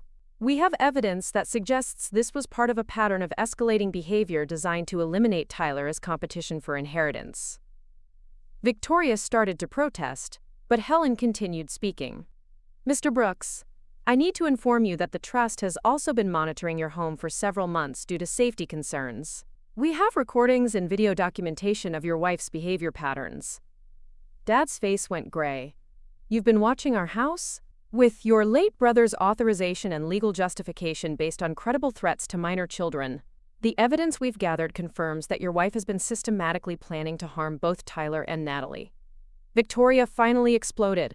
This is insane! You're all insane. I've done nothing but love and care for this family.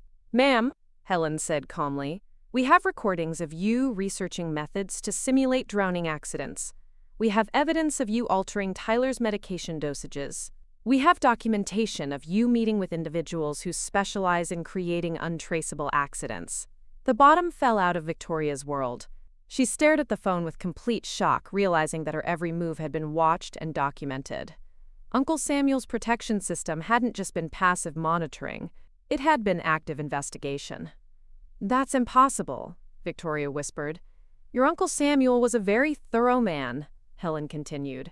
When he suspected you were targeting his family, he hired the best security and investigation team money could buy. Every conversation, every research session, every planning meeting has been recorded. Dad sank into a chair, overwhelmed by the scope of what he was learning. His grief over losing Mom had made him vulnerable to Victoria's manipulation, but now he was seeing the full extent of how she'd exploited that vulnerability. I want to see Tyler, Dad said weakly. You can visit him at the secure facility tomorrow, Helen replied. But Mr. Brooks, you need to understand that the trust has serious concerns about your judgment regarding your wife. Until we're confident that Tyler is completely safe from her influence, visitation will be supervised. It was a devastating blow. Dad was learning that his failure to see through Victoria's deception had cost him custody of his own son. Victoria seemed to realize that her position was completely untenable. The evidence against her was overwhelming, her support network had crumbled, and her access to the family's wealth had been cut off entirely. You have no idea what you've cost yourselves, she said, her voice turning venomous. That trust, that land, that money you're so proud of, it's all built on blood money. Samuel Brooks made his fortune through illegal hunting operations and animal trafficking. Every dollar he left you is stained with cruelty. It was her final desperate gambit. If she couldn't maintain her innocent victim narrative, she would try to poison our victory by attacking Uncle Samuel's legacy. But I'd spent enough time at Uncle Samuel's property to know the truth. The Wildlands Safari Reserve was a legitimate conservation operation with all the proper permits and certifications. Uncle Samuel had dedicated his life to protecting endangered species, not exploiting them. Dad, I said, we need to go see the reserve tomorrow. We need to see what Uncle Samuel actually built. Helen's voice came through the phone speaker again. Mr. Brooks, I'd be happy to arrange a tour of the facility. I think you'll be impressed by what your brother accomplished. Victoria realized she'd lost. Her shoulders sagged, and for the first time since I'd known her, she looked genuinely defeated. This isn't over, she said, but the threat sounded hollow now. Yes, it is, Helen said firmly. Ma'am, you're facing multiple charges, including attempted murder, insurance fraud, and conspiracy. I suggest you contact your own legal representation immediately. Victoria walked to the door, pausing to look back at Dad one final time. I really did love you, Robert. And I loved Tyler too. I'm sorry it has to end this way. It was her final performance, and it might have been convincing if I hadn't seen the calculation in her eyes. Even now, facing complete defeat, she was working an angle, trying to plant seeds of doubt and regret that might benefit her later. But Dad was done being manipulated. Get out of my house, he said. Don't come back. Victoria left without another word. Through the window, I watched her walk to her car with the same composed stride she'd used at the zoo. Even in defeat, she maintained her dignity and control. After her taillights disappeared down our street, Dad and I sat in silence for a long time. The house felt different without Victoria's presence. lighter somehow, but also emptier. For 3 years, she'd been the center around which our family orbited. Now we had to figure out who we were without her. "I failed him," Dad said finally. "I failed both of you." I wanted to comfort him, but I also needed him to understand the seriousness of what had almost happened. She would have killed Tyler, Dad. Maybe not yesterday, but eventually. Once she figured out how to make it look accidental. Dad buried his face in his hands. "How did I not see it? How did Samuel see it but I didn't?" "Because you loved her," I said. "And she was very good at what she did." The next morning, Helen picked us up in a black SUV with tinted windows. Dad had barely slept, and I could see the strain in his face as we drove through suburban streets toward the highway that would take us to Uncle Samuel's property. "The reserve is about 2 hours northeast of the city," Helen explained as we merged onto the interstate. "Samuel purchased the original 1,000 acres back in the 1980s, then gradually expanded it over the decades. Today it covers nearly 5,000 acres of protected habitat." Dad stared out the window at the passing landscape. I had no idea it was that large. "Samuel was very private about his conservation work," Helen said. "He preferred to let his actions speak louder than his publicity. But what he built out there is extraordinary." As we drove deeper into the countryside, Helen told us about Uncle Samuel's vision. He'd started with a simple goal: create a safe space for injured and endangered wildlife that couldn't be released back into the wild. Over time, it had evolved into something much more significant. The Wildland Safari Reserve now housed over 300 animals from 6 continents. It partnered with international conservation organizations, hosted research teams studying endangered species, and generated income through carefully managed ecotourism programs that funded expansion and protection efforts. The trust currently employs 47 full-time staff members, Helen continued. Veterinarians, wildlife biologists, conservation specialists, security personnel, and educational coordinators. The annual budget exceeds $4 million, all generated through grants, partnerships, and ethical tourism. I tried to process the magnitude of what Uncle Samuel had created. While Victoria had been dismissing his property as worthless land, he'd been building one of the most successful private conservation operations in the region. When we finally reached the entrance to the reserve, I barely recognized the place. The old dirt road had been paved with environmentally sustainable materials. Professional signage marked the boundaries of the protected area. A modern visitor center sat where I remembered only empty fields. David Kim, the reserve manager, met us at the main gate. He was younger than I'd expected, probably in his early 30s, with the enthusiastic energy of someone passionate about his work. He welcomed Dad and me with genuine warmth, then turned to Helen with obvious professional respect. "Ms. Chang briefed me on the situation," he told Dad.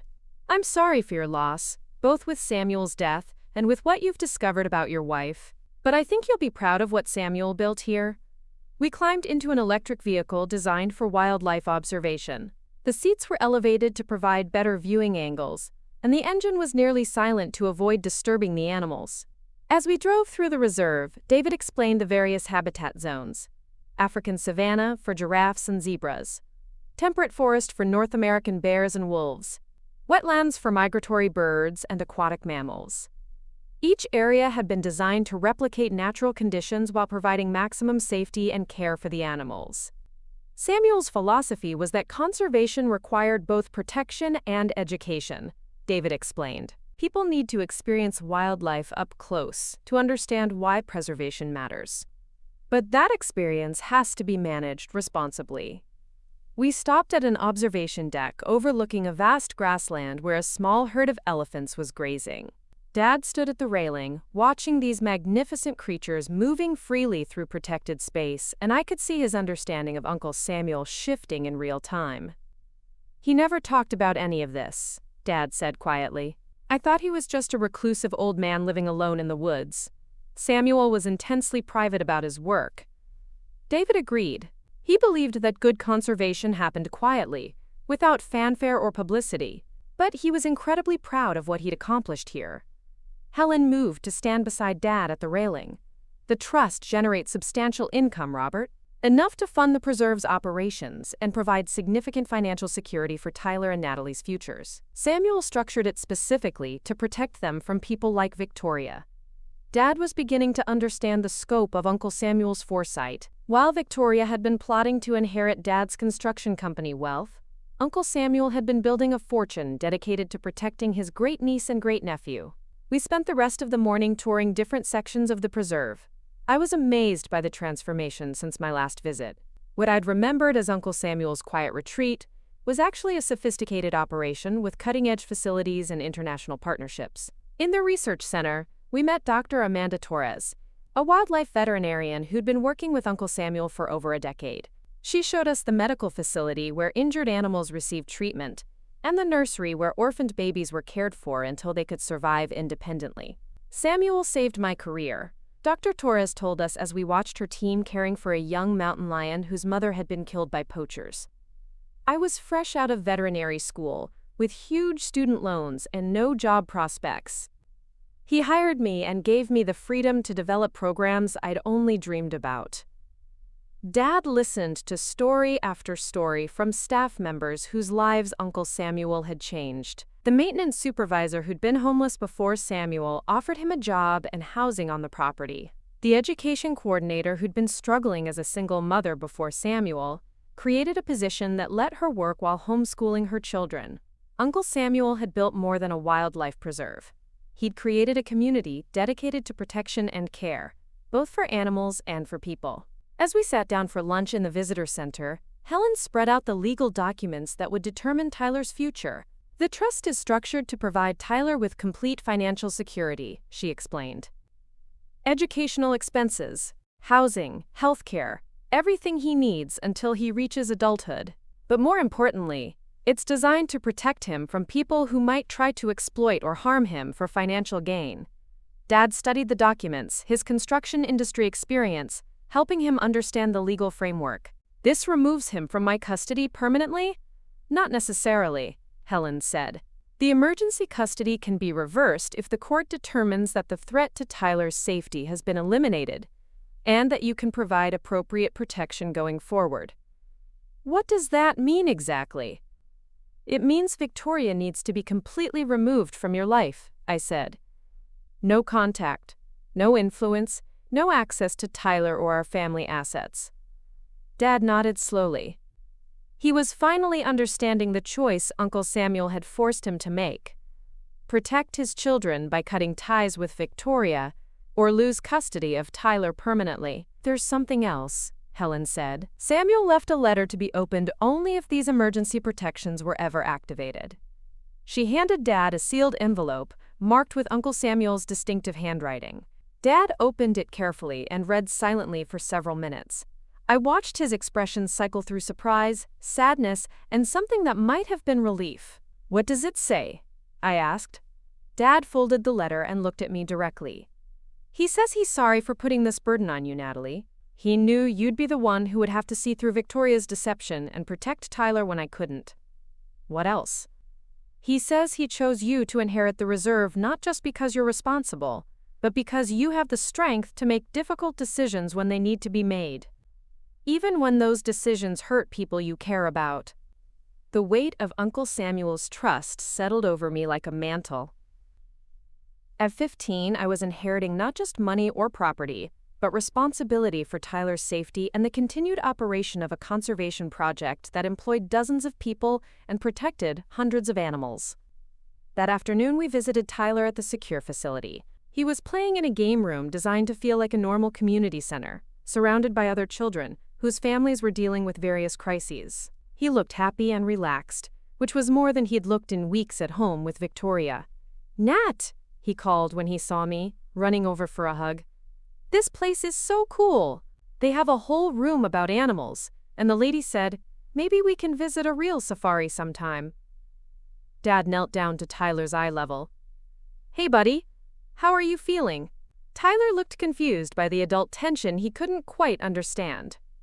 "I'm okay, Dad. When are we going home?" Dad glanced at me, then at Helen. The truth was that Tyler couldn't go home yet. Not while Victoria was still fighting the charges, not while she had access to our house and our lives. "We're going to stay somewhere different for a while," Dad said carefully, "just until some grown-up problems get sorted out." "Is Mama Vic coming too?" The question broke Dad's heart. I could see it in his face. Tyler genuinely loved Victoria and had no understanding of the danger she represented. "No, buddy, Mama Vic won't be coming with us." Tyler's face fell. "Did I do something wrong at the zoo? Is that why she can't come?" "You didn't do anything wrong," I said firmly, sitting down beside him.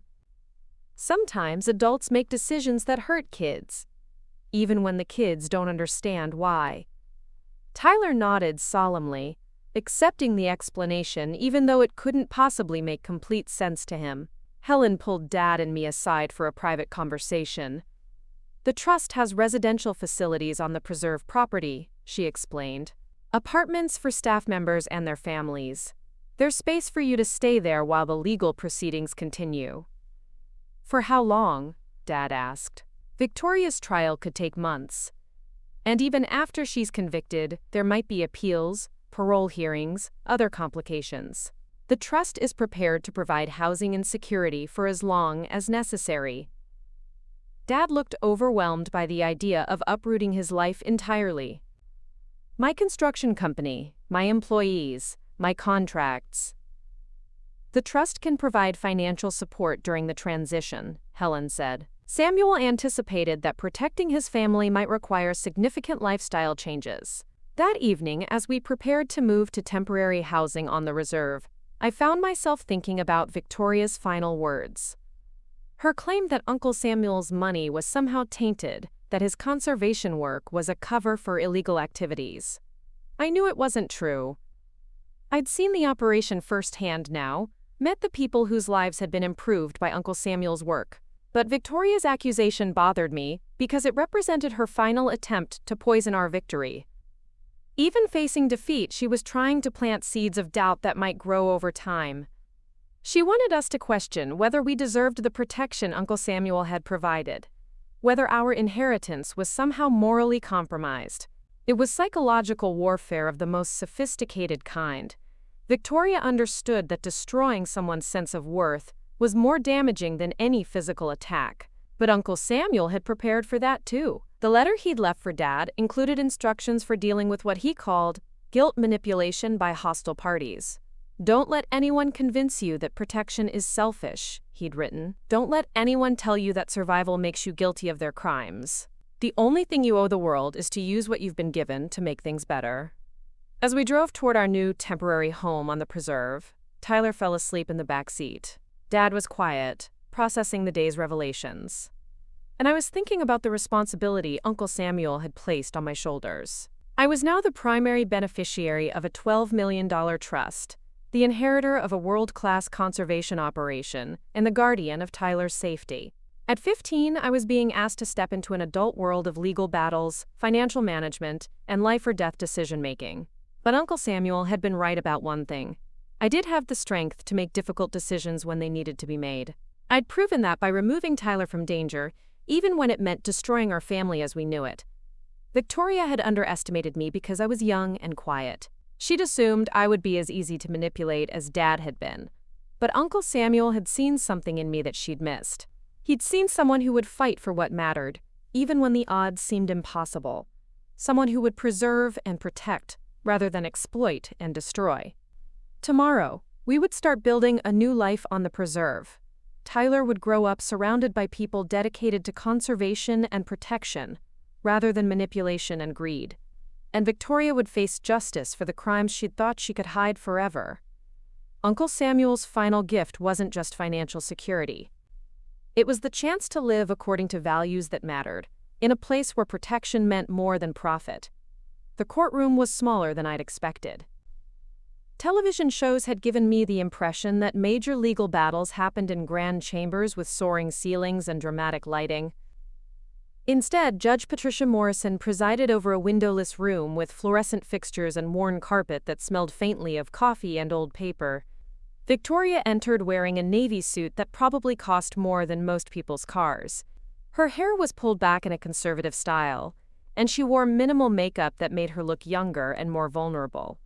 Even facing multiple felony charges, she was still performing, still calculating every detail of her appearance to influence the people who would determine her fate. She didn't look at me or Dad when she took her seat at the defendant's table. Her attorney, a sharp-faced woman named Margaret Pierce, whispered instructions while shuffling through a thick folder of documents. I recognized the strategy immediately. Victoria was going to claim she was the victim of a conspiracy orchestrated by a paranoid old man and carried out by his impressionable teenage great-niece. Helen Chang sat beside the prosecution team, her own folder even thicker than the defense's. Uncle Samuel's investigation had been thorough beyond anything I could have imagined. 3 years of surveillance, financial analysis, behavioral documentation, and background research had created an overwhelming case against Victoria. But criminal trials weren't just about evidence. They were about storytelling, and Victoria was an expert storyteller. Tyler wasn't in the courtroom. Helen had arranged for him to stay at the preserve with Dr. Torres and her education team, engaged in what they called nature therapy sessions, designed to help him process the trauma of learning that his beloved stepmother had been planning to kill him.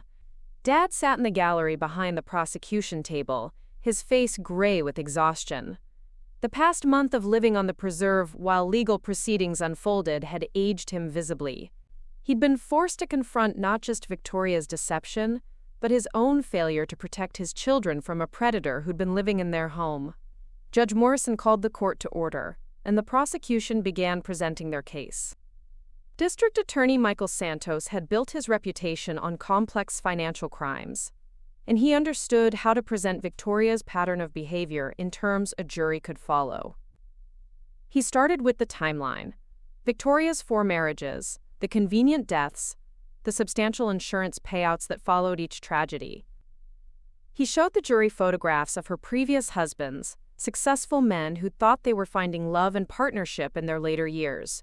Then he introduced the evidence Uncle Samuel had gathered about Victoria's methods. Financial records, showing suspicious purchases of chemicals and equipment in the weeks before her husband's deaths. Phone records documenting her research into accident simulation and evidence disposal. Computer forensics revealing deleted browser histories about untraceable poisons and mechanical sabotage. The most damaging evidence was the surveillance footage Uncle Samuel's team had captured of Victoria's activities during the months before his death. She'd been researching drowning accidents, consulting with individuals who specialized in equipment failure, and mapping out locations around our property where an accident could occur without witnesses. Santos played the audio recording of Victoria's conversation with an unknown accomplice, captured just days before the zoo incident. Her voice was clear and unmistakable as she discussed timing, method, and cleanup procedures for what she called removing the obstruction. Tyler was the obstruction, my 8-year-old brother, whose only crime was existing as competition for Dad's inheritance. Victoria's face remained composed as the evidence mounted against her, but I could see the strain in her posture. Her hands were clasped tightly in her lap, and occasionally she would press her lips together in a way that suggested she was fighting to maintain control. When Santos presented the zoo surveillance footage, showing Victoria deliberately positioning herself away from Tyler before he became trapped at the lion exhibit, several jury members shook their heads in disgust. The video made her intent undeniable, but Margaret Pierce was earning her substantial fee. When she stood for the defense's opening statement, she transformed the courtroom's energy with a single sentence. Ladies and gentlemen of the jury, you are about to hear the most elaborate fiction ever created by a disturbed teenager's imagination, backed by the unlimited resources of a dead man's paranoid delusions. Pierce was good. She painted Uncle Samuel as an eccentric recluse who'd become obsessed with protecting his family fortune from imaginary threats. She suggested that his surveillance operation was the product of mental illness and that his evidence against Victoria was fabricated or misinterpreted. Most importantly, she positioned me as the real villain in the story. A troubled teenager who'd never accepted her stepmother's place in the family, who'd spent months feeding Uncle Samuel's paranoia, and who'd ultimately orchestrated Victoria's downfall through an elaborate frame-up. Natalie Brooks had motive, Pierce told the jury. She had access to her great-uncle's resources. She had the intelligence to plan a sophisticated deception. And she had the ruthlessness to destroy an innocent woman's life to satisfy her own psychological needs. It was a compelling narrative, much more compelling than the truth, which required the jury to believe that a seemingly normal suburban stepmother was actually a calculating serial killer who'd murdered 3 previous husbands. Pierce called character witnesses who testified to Victoria's kindness and generosity. Former neighbors from her previous marriages described her as a devoted wife who'd been devastated by her husband's tragic deaths. She'd been active in community organizations, charitable causes, and social groups that indicated genuine caring for others. The defense's strategy was to bury the physical evidence under an avalanche of testimony about Victoria's good character and my questionable mental state. If they could convince the jury that I was an unreliable narrator driven by psychological problems, the entire case would collapse. Pierce called Dr. Raymond Walsh, a forensic psychologist who specialized in adolescent behavioral disorders. He'd never examined me personally, but he'd reviewed reports of my concerning behavior at school and home, including detailed accounts provided by Victoria herself. Based on the documentation provided, Dr. Walsh testified, Natalie Brooks exhibits classic symptoms of what we call step-parent rejection syndrome. This manifests as persistent hostility toward the new parental figure, escalating accusations of misconduct, and eventually elaborate fantasies designed to remove the step-parent from the family unit. It was brilliant defense strategy. Every piece of evidence against Victoria was reframed as a symptom of my psychological disorder. My documentation of her suspicious behavior became paranoid surveillance. My recordings of her conversations became misinterpreted or manipulated audio. My testimony about the zoo incident became a delusional episode triggered by trauma. When Helen whispered that I would need to testify in my own defense, I felt the full weight of responsibility Uncle Samuel had placed on my shoulders. The entire case now hinged on whether a 15-year-old could convince a jury that she was telling the truth about her stepmother's multiple murders. Santos prepared me carefully for my testimony. We reviewed every piece of evidence, every timeline, every detail that might be challenged by the defense. But he was honest about the challenges we faced. Juries want to believe that normal-looking people are normal, he explained. Victoria doesn't look like a serial killer. She looks like someone's mother, someone's wife.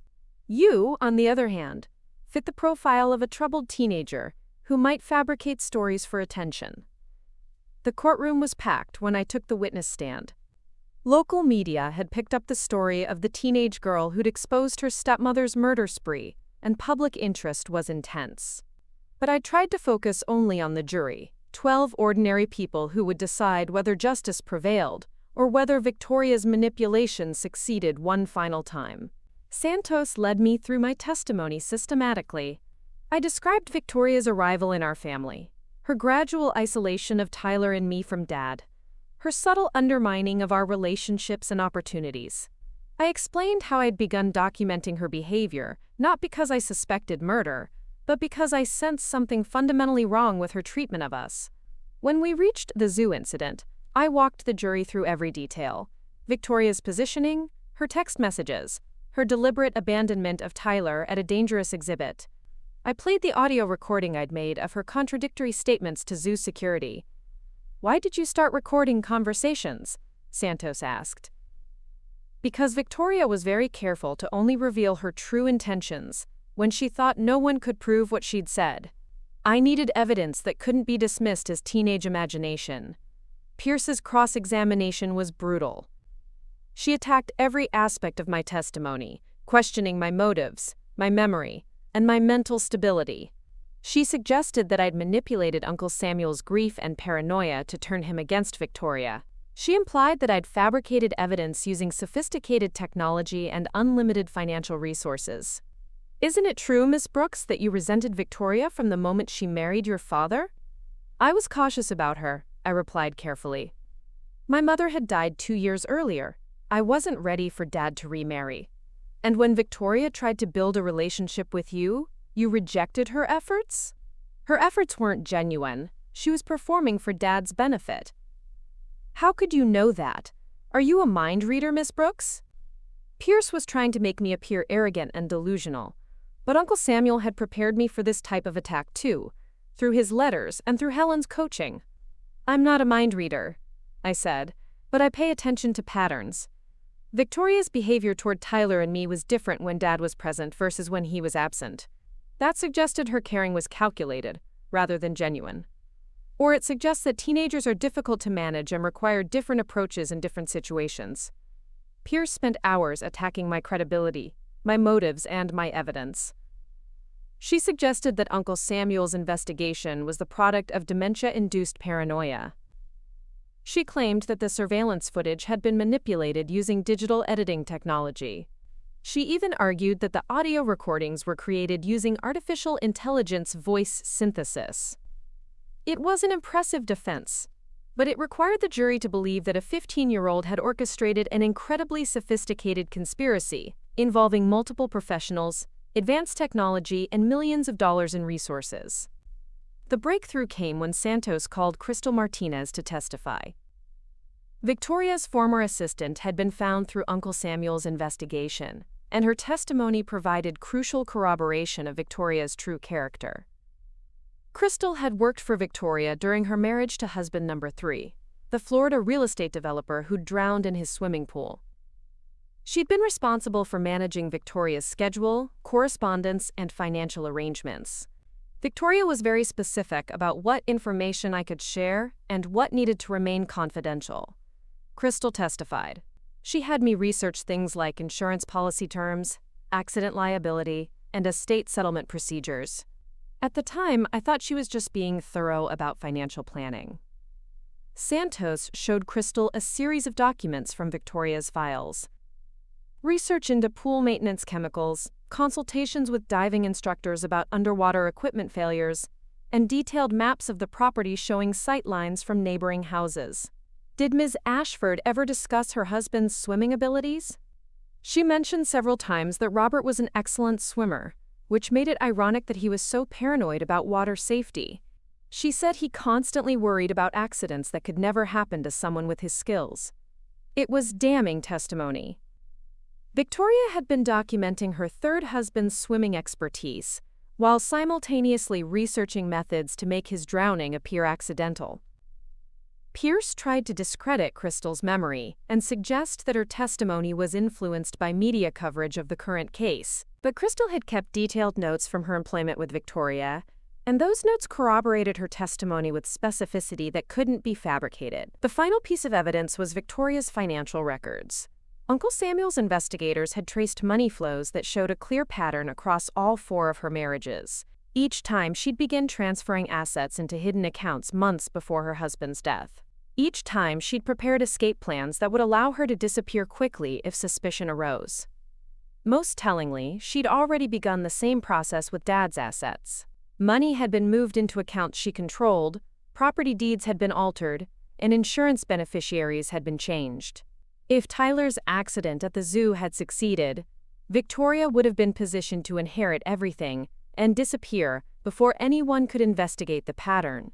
Santos presented the jury with a comprehensive timeline showing Victoria's preparation for Tyler's murder, alongside her preparation for financial escape.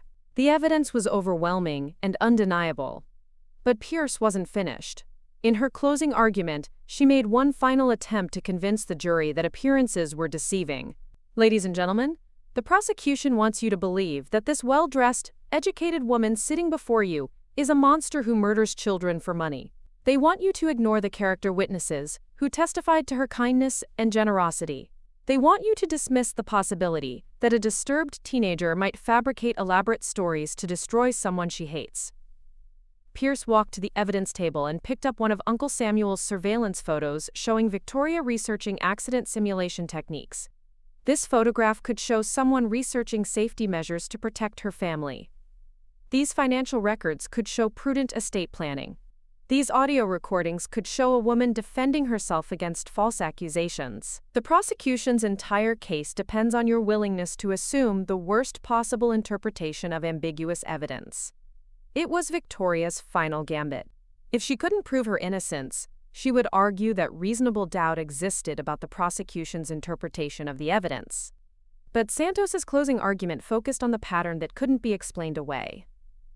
Defense counsel asks you to believe that Victoria Ashford is the unluckiest woman in America. 4 husbands, 3 dead, all from unlikely accidents. She asks you to believe that Natalie Brooks is a mastermind capable of fabricating evidence that fooled professional investigators. She asks you to believe that Samuel Brooks was mentally ill, despite building a successful multi-million-dollar business operation. Santos walked the jury through the timeline one final time. Victoria's methodical research, her careful preparation, her positioning at the zoo, and her immediate attempt to remove Tyler from potential protection after the incident failed. The defendant didn't just try to kill Tyler Brooks at that zoo. She's been systematically planning his death for months, just as she planned the deaths of 3 previous husbands. The only difference is that this time, she was caught. The jury deliberated for 6 hours. When they returned, Victoria's face was completely expressionless. She'd spent the entire trial performing various roles, but now she simply sat motionless, waiting to hear whether her performance had succeeded. On the charge of attempted murder in the first degree, we find the defendant guilty. On the charge of conspiracy to commit murder, we find the defendant guilty. On the charge of insurance fraud, we find the defendant guilty. Victoria's expression didn't change as the verdicts were read. She might have been listening to a weather report rather than a recitation of her crimes. But I saw her hands clench briefly when Judge Morrison announced that sentencing would include restitution to the families of her previous victims. The financial penalty alone would strip away every dollar she'd gained from her murder spree. But more importantly, she would spend the rest of her life in prison, unable to target any more vulnerable families. After the verdicts were announced, Victoria was led away in handcuffs. She didn't look back at the courtroom or acknowledge Dad's presence. Her final performance was complete indifference, as if none of us had ever mattered to her at all. Outside the courthouse, reporters surrounded us with questions about how we'd discovered Victoria's pattern and what would happen to Tyler now. Helen handled most of the media interaction, but I made one brief statement. My great-uncle Samuel taught me that silence isn't weakness if you're using it to listen and learn. Victoria mistook my quiet observation for helplessness, and that mistake cost her everything. Dad put his arm around my shoulders as we walked to the car. He testified about his own blindness to Victoria's manipulation, accepting responsibility for failing to protect Tyler and me. The trial had been devastating for him, but it had also been educational. "I'm proud of you," he said quietly. "Samuel was right to trust you with protecting this family." That evening, we returned to the preserve where Tyler was waiting with Dr. Torres and her team. He'd been following the trial through age-appropriate explanations that helped him understand why Victoria couldn't be part of our family anymore, without traumatizing him with details about her murderous intentions. "Is she coming back?" Tyler asked when we explained that the trial was over and Victoria had been found guilty of trying to hurt him. "No," Dad said firmly. "She's never coming back." Tyler nodded solemnly, then brightened as he remembered something important. "Dr. Torres said we might see the baby elephants tomorrow. And maybe I can help feed the giraffes." Children are remarkably resilient when they're surrounded by people who genuinely care about their well-being. Tyler was already adapting to life on the preserve, forming healthy relationships with adults who put his safety and happiness above their own interests. Helen joined us for dinner in the staff dining hall, bringing news about the financial settlements and legal arrangements that would shape our future. Victoria's conviction had triggered automatic asset forfeiture that would provide substantial compensation to her previous victims' families. But more importantly, it had eliminated any legal challenge to Uncle Samuel's trust structure. Tyler's guardianship will revert to your father once the court is satisfied that appropriate protections are in place, Helen explained. But the trust will continue to provide security and support for both of your futures. Dad would be able to resume custody of Tyler, but with conditions. Regular psychological evaluations to ensure he could recognize and resist manipulation. Financial oversight to prevent future predators from targeting our family's resources. And mandatory residence on the preserve property, where professional security could monitor potential threats. It might sound restrictive, but to me it sounded like safety.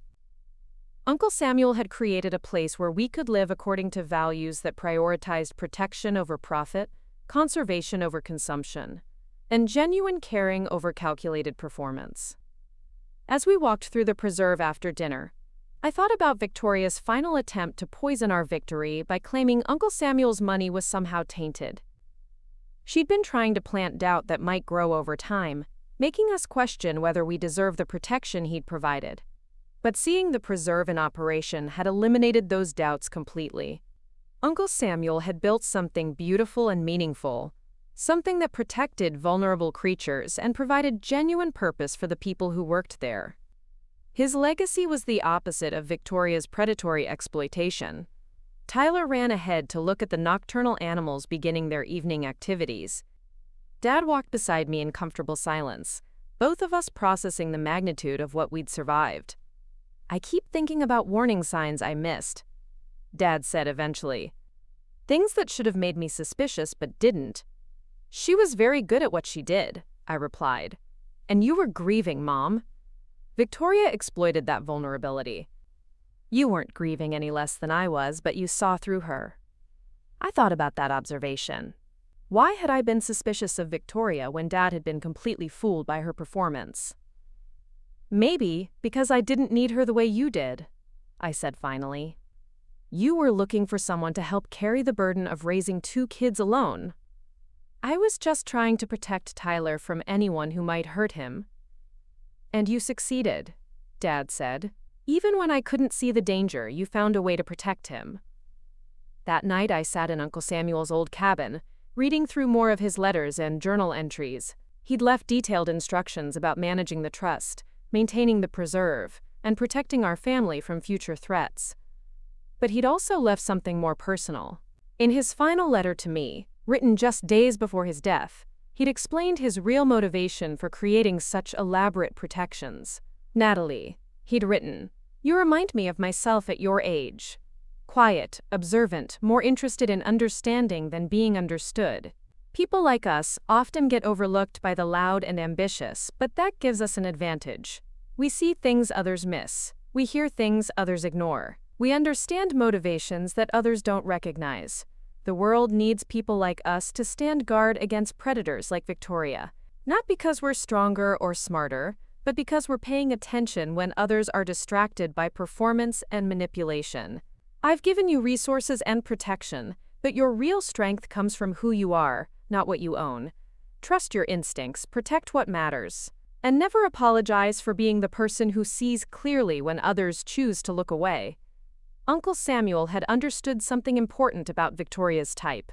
They succeeded by targeting people's need for connection and belonging. They exploited grief, loneliness, and the very human desire to trust and be loved. But they were vulnerable to people who didn't need them, people who valued truth over comfort and safety over convenience. Victoria had underestimated me because I was young and quiet. She'd assumed I would be as easy to manipulate as Dad had been. But Uncle Samuel had seen my potential and given me the tools to fulfill it. Now Tyler was safe, Victoria was in prison, and our family could begin healing from the trauma she'd inflicted. But more than that, we could begin building something positive on the foundation Uncle Samuel had provided.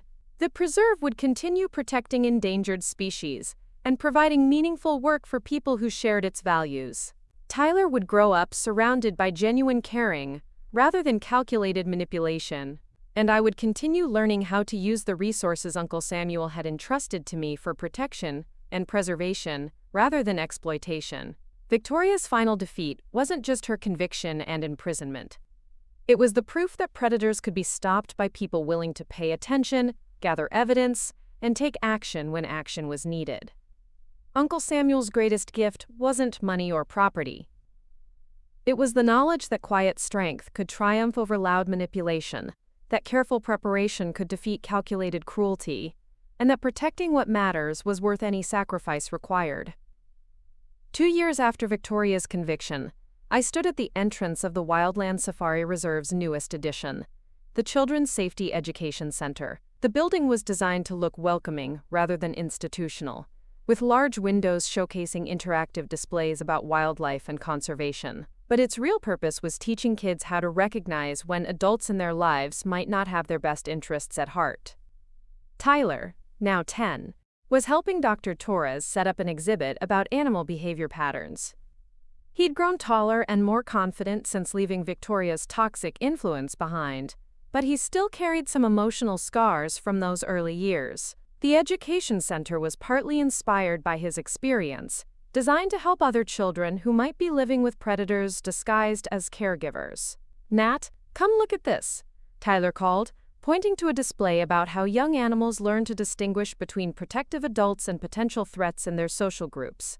Dr. Torres says some of the same patterns happen in human families too. The center had become my primary focus as I learned to manage the responsibilities Uncle Samuel had left me. At 17, I was now the official director of the Preserve's Trust Fund, though I worked closely with Helen Chang and a board of advisors to make major decisions. The financial resources were substantial enough to fund both conservation work and community safety programs. Dad had rebuilt his construction company on the preserve property, specializing in environmentally sustainable building projects. His crew had constructed the education center, along with housing for families transitioning out of dangerous situations. The preserve had evolved into something Uncle Samuel probably never imagined, a comprehensive sanctuary for both wildlife and humans who needed protection. The success of our safety programs had attracted attention from child welfare organizations across the region.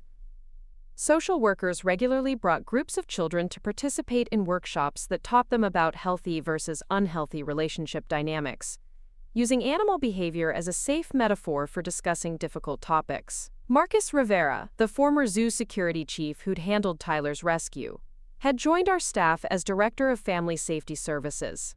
His law enforcement background helped him identify warning signs that other adults might miss, and his calm demeanor made children comfortable discussing their concerns.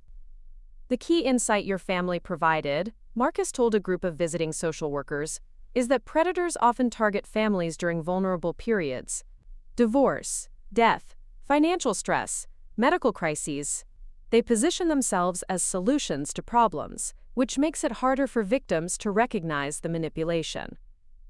Victoria's conviction had opened floodgates of similar cases.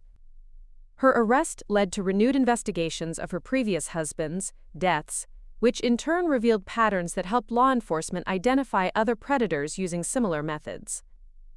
The Florida authorities reopened the case of Victoria's third husband's daughter, the young woman who died in a suspicious car accident after filing complaints about her stepmother. Helen Chang had established a legal clinic on the preserve property, offering free services to families dealing with complex inheritance disputes or custody battles involving potentially dangerous guardians. The clinic had already prevented 3 situations similar to what Tyler and I had experienced, using Uncle Samuel's investigative methods to expose predators before they could cause irreparable harm. Dr. Amanda Torres had expanded her veterinary work to include what she called trauma-informed animal care, recognizing that animals who'd been rescued from abusive situations needed specialized treatment approaches. Her research on recovery patterns in both animals and humans had been published in several professional journals, establishing the preserve as a leader in understanding how protective environments could heal damage caused by predatory behavior. The preserve itself had grown to include over 8,000 acres of protected habitat, home to more than 500 rescued animals from around the world. But it had also become something else, a demonstration that wealth and resources could be used for protection and healing rather than exploitation and control. Tyler's recovery had been remarkable to watch. In the 2 years since Victoria's removal from our lives, he'd developed into a confident, curious child who felt genuinely safe, expressing his thoughts and feelings. His love for animals had grown into a serious interest in conservation biology, and Dr. Torres had begun mentoring him in basic research techniques. "I want to be like Uncle Samuel when I grow up," Tyler told me one evening as we walked through the preserve's nocturnal animal habitats. "I want to build places where things can be safe."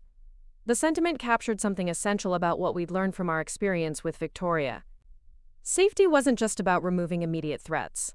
It was about creating environments where vulnerable individuals could thrive without fear of exploitation or manipulation. Dad had changed too, in ways that went deeper than his career transition to sustainable construction. He'd enrolled in therapy to understand how his grief over Mom's death had made him susceptible to Victoria's manipulation. More importantly, he'd learned to recognize the difference between genuine care and calculated performance. "I spent 3 years living with someone who was planning to murder my children," he told a support group for families who'd survived domestic predators. "The hardest part isn't forgiving myself for being fooled. It's learning to trust my judgment again when it comes to the people I allow into our lives." The support group met monthly in the Education Center, providing a safe space for families to discuss their experiences with predators and the long-term process of recovery. Many of the participants were parents like Dad, who'd been targeted because their grief or loneliness made them vulnerable to manipulation. But we also worked with children who'd survived various forms of family-based predation, kids whose inheritances had been stolen by manipulative guardians, teens whose college funds had been diverted by stepmothers who viewed them as obstacles to their own financial security, young people who'd been isolated from supportive family members by adults who feared their protective influence. The Education Center's programs were designed around a simple principle. Knowledge was the most effective protection against predators who relied on their victims, ignorance, and isolation. Children who understood manipulation tactics were much harder to exploit than those who'd been taught to trust all adults unconditionally. One of our most successful programs was called Silent Strength, named after the approach Uncle Samuel had taught me through his letters and example. The program taught young people that quiet observation could be more powerful than loud confrontation when dealing with sophisticated manipulators. Participants learned to document concerning behavior patterns, recognize gaslighting techniques, and build support networks that predators couldn't easily dismantle. They practiced using technology to gather evidence while maintaining their safety, and they learned about legal resources that could provide protection when family systems failed. The program had already prevented several tragedies. A 14-year-old girl used surveillance techniques to document her stepfather's financial abuse of her disabled mother. A 12-year-old boy recognized signs that his guardian was planning to harm him and contacted our crisis intervention team before any violence occurred. A 16-year-old girl exposed her aunt's plan to steal her parents' life insurance money by faking a family accident. Each success reinforced Uncle Samuel's core insight. Predators succeeded by keeping their victims isolated and uninformed. Educational programs that broke down that isolation were more effective than legal interventions that only responded after damage had been done. Helen Chang had established partnerships with universities to study the effectiveness of our prevention programs. Preliminary research suggested that children who participated in our workshops were significantly better at recognizing manipulation tactics and seeking appropriate help when threatened. "What you've built here represents a new model for child protection," Dr. Sarah Coleman from the National Center for Missing and Exploited Children told me during her visit to evaluate our programs. "Most systems are reactive, responding to abuse after it occurs. Your approach is proactive, building resistance before threats emerge." The research validation was gratifying, but the real measure of success was much simpler. Children who came to our programs left feeling empowered rather than helpless. They understood that they had rights, resources, and options, even when adults in their lives were trying to convince them otherwise. One afternoon, I was reviewing applications for our newest program when Helen knocked on my office door. She was holding a thick folder marked with official legal seals. "Victoria's appeals have been exhausted," she announced. "The conviction is final, and she'll serve the full sentence without possibility of parole." I felt a mixture of relief and closure. Victoria would spend the rest of her life in prison, unable to target any more families. But more importantly, the legal finality meant we could stop worrying about her finding ways to challenge our custody arrangements or the trust's protective structures. "There's something else," Helen continued. "The state has agreed to fund a pilot program based on your education center model. They want to establish similar facilities in 5 other regions, with you serving as the primary consultant." The opportunity was both exciting and overwhelming. At 17, I was being asked to help design statewide child protection policies based on innovations we developed at the preserve. It would mean traveling extensively, training other professionals, and taking on responsibilities that most adults would find challenging. But Uncle Samuel had prepared me for exactly this kind of expansion. His letters had included detailed instructions for scaling protective programs beyond our immediate family and property. He'd anticipated that Victoria's case would reveal systemic problems requiring comprehensive solutions. "I'll need to finish high school first," I told Helen. "And I want to make sure Tyler is completely stable before I take on additional commitments." Helen smiled. "Samuel would be proud of your priorities. Family first, then broader impact." Tyler's stability had become my primary concern as I planned for the future. He was thriving at the preserve's on-site school, which provided individualized education for children from various backgrounds. Some were staff members, kids, others were temporary residents whose families were transitioning through our safety programs. The school environment had been carefully designed to help children who'd experienced trauma or instability. Small class sizes, trauma-informed teaching methods, and integration with the preserve's animal programs created a healing environment that supported both academic achievement and emotional recovery. Tyler's teachers reported that he'd become a natural leader among his classmates, often helping newer students adjust to the preserve community. His experience surviving Victoria's manipulation had given him unusual insight into recognizing when other children were struggling with trust or safety issues.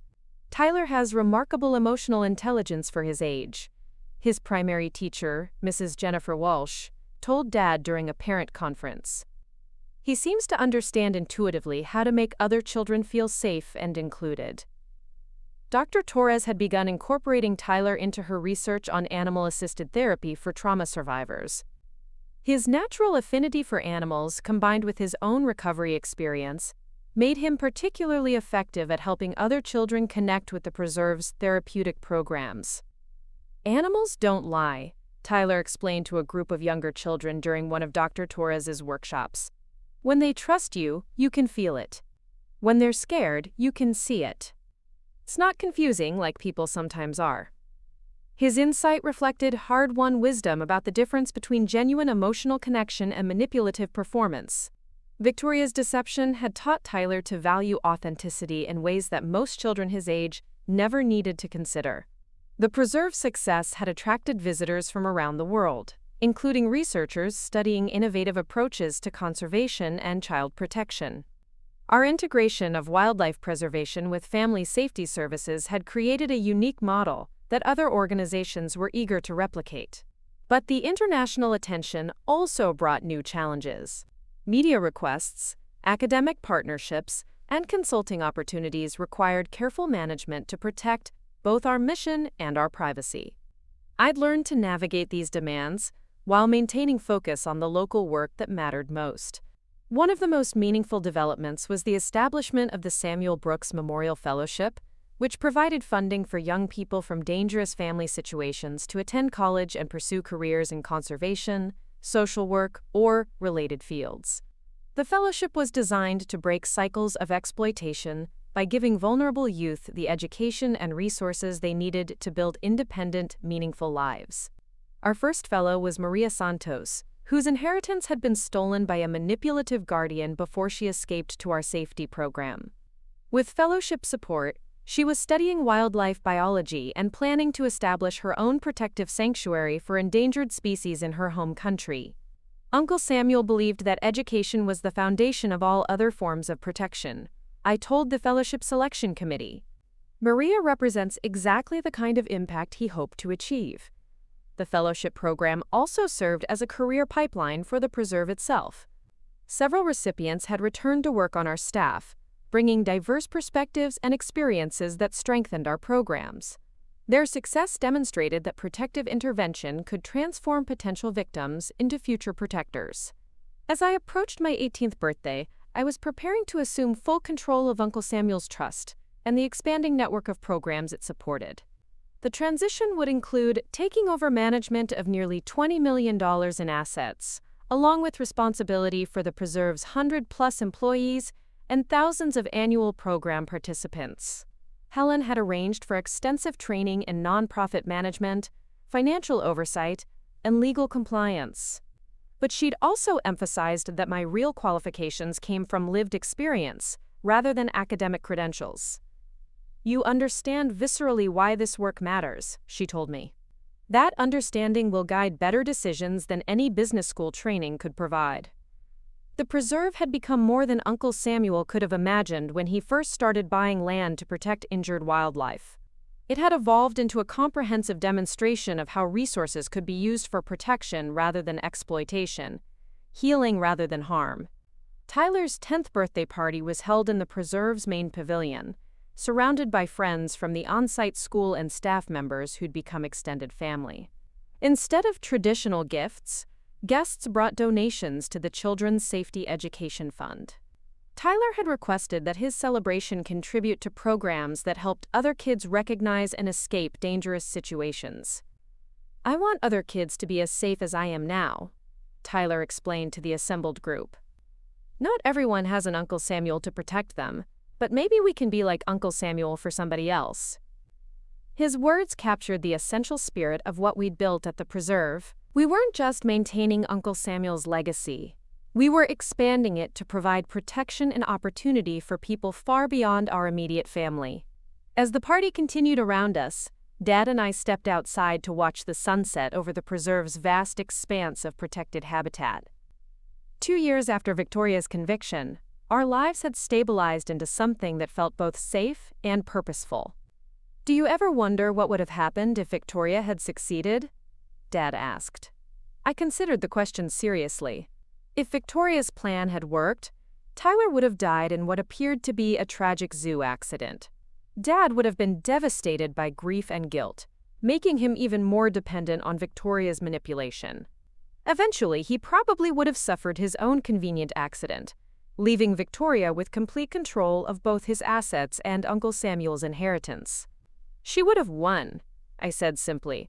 "And then she would have moved on to her next target." But Victoria's failure had exposed her methods and led to broader understanding of how such predators operated. Her conviction had prevented not just future attacks on our family, but potentially dozens of other tragedies involving families she might have targeted later. Uncle Samuel used to say that protecting one person well was more effective than trying to save everyone poorly, I told Dad. But I think he also knew that doing one thing really well could eventually help protect many people. The preserve had become proof of that principle. By creating comprehensive protection for Tyler and me, Uncle Samuel had established a model that could be adapted to help families worldwide. His focused investment in our safety had generated innovations that were now protecting children he'd never met. As darkness settled over the preserve, the nocturnal animals began their evening activities. We could hear the distant calls of owls and coyotes, the gentle movement of larger mammals through the grasslands. The sounds represented the success of Uncle Samuel's original conservation mission, but they also symbolized the broader safety he'd created for our family. Tyler appeared in the doorway, still energetic from his party but ready to wind down for the night. At 10, he was old enough to understand what Victoria had planned for him, but young enough to focus primarily on the positive future that lay ahead. "Dr. Torres said maybe next month we can help with the baby giraffe feeding," Tyler announced excitedly. "And she thinks I'm ready to learn about the wildlife camera monitoring system." His enthusiasm for the preserve's work reflected the healthy development that had been possible once Victoria's toxic influence was removed. Tyler was growing into someone who valued protection over power, cooperation over control. "Sounds like a plan," I told him. "But first, homework and bedtime routine." I know, Tyler said with theatrical exasperation. "But can we do the animal behavior reading outside? The stars are really bright tonight." It was a reasonable request. The preserve's minimal light pollution made it an ideal location for nighttime nature study. More importantly, Tyler's comfort with outdoor activities after dark demonstrated how secure he felt in his environment. We settled on a bench outside the education center, Tyler's homework book balanced on his lap as he read about predator-prey relationships in African ecosystems. Dad and I listened to him practice vocabulary words while watching satellites move across the star-filled sky. "Apex predator," Tyler read aloud. "An animal at the top of the food chain that has no natural enemies when fully grown. The term made me think about Victoria and people like her. Human predators who targeted the vulnerable and exploited systems designed for protection and care. But unlike wildlife predators, human predators were vulnerable to exposure and justice when their methods were understood and documented. Symbiotic relationship, Tyler continued, when different species live together in a way that benefits both of them. That definition better described what we'd built at the preserve. Humans and animals working together in ways that supported everyone's well-being. Staff members who found meaningful careers while providing excellent care for rescued wildlife. Children who healed from trauma while learning to protect others who might face similar dangers. Uncle Samuel had understood that true security came from building systems that benefited everyone involved, rather than concentrating power in the hands of a few individuals. The preserve's success demonstrated that protective institutions could be both effective and sustainable when they were designed around genuine care rather than control. Tyler finished his homework and we headed inside, past displays that documented the preserve's impact on both conservation and child safety. Photographs showed animals that had been successfully rehabilitated and released, alongside pictures of children who'd graduated from our safety programs and gone on to pursue their own protective careers. The visual timeline reminded me how much had changed since that terrifying day at the zoo when Victoria's mask had finally slipped. Tyler's near-death experience had activated Uncle Samuel's protective systems and ultimately prevented countless other tragedies. As I tucked Tyler into bed in our family apartment within the preserve complex, he asked the question that had become part of our nightly routine. "Are we safe tonight, Nat?" "We're safe," I replied with complete confidence. "Uncle Samuel made sure we would always be safe." Tyler smiled and settled into sleep, surrounded by the sounds of a place designed for protection and healing. Outside his window, the preserve's security systems monitored for any threats while the nocturnal animals went about their peaceful activities. Later that evening, I sat in my study reviewing expansion plans for the next phase of our safety programs. Helen had secured funding to establish 3 additional education centers in regions with high rates of family-based predation. The pilot programs had demonstrated measurable success in preventing child exploitation, justifying significant investment in scaling our model. But as I worked through budget projections and staffing requirements, I found myself thinking about the personal cost of Uncle Samuel's foresight. He'd spent his final years preparing for dangers he hoped would never materialize, investigating threats he wished didn't exist. His letters revealed the loneliness of being the only person who recognized Victoria's true nature, while watching her successfully manipulate everyone else in our family. He'd been forced to prepare for Tyler's protection in secret, knowing that warning Dad directly might only make Victoria more dangerous. Uncle Samuel's greatest sacrifice wasn't the financial resources he'd invested in our safety. It was the isolation he'd endured while building systems to protect us from a threat that others couldn't see. He'd died knowing that Victoria was still positioned to harm Tyler, trusting that his preparations would be sufficient to save us when the crisis finally arrived. His faith in that system, and in my ability to activate it, had ultimately proven justified. But I wondered sometimes about the emotional toll of carrying such knowledge and responsibility while maintaining the pretense that everything was normal. Now I carried similar responsibilities, overseeing programs that protected hundreds of children while constantly scanning for new threats that others might miss. The work was meaningful and successful, but it also required vigilance that could be exhausting. The difference was that I wasn't alone in the way Uncle Samuel had been. Helen Chang, Dr. Torres, Marcus Rivera, and dozens of other professionals shared the burden of recognizing and responding to predatory behavior. The Education Center had created a community of people committed to protection, making the work sustainable in ways that Uncle Samuel's solitary vigilance couldn't have been. As I finished my planning work and prepared for sleep, I felt the familiar mixture of gratitude and determination that had sustained me through 2 years of building Uncle Samuel's vision into reality. Tyler was safe, our family was healing, and the protective systems we'd developed were helping other families avoid the trauma we'd experienced. Victoria remained in prison, facing the consequences of her murderous career. Her appeals had failed, her assets had been forfeited, and her methods had been exposed in ways that would help law enforcement identify similar predators in the future. But more importantly, Tyler was growing into someone who understood the difference between protection and control, between genuine care and manipulative performance. He would never be vulnerable to Victoria's type of predation because he'd learned to recognize authentic concern versus calculated exploitation. The preserve stretched out beyond my windows, thousands of acres of protected habitat where vulnerable creatures could heal and thrive. Tomorrow would bring new challenges, new opportunities to extend Uncle Samuel's protective vision to families who needed safety and support. But tonight, Tyler slept peacefully in a home designed for healing rather than harm, surrounded by people who valued his well-being above their own interests.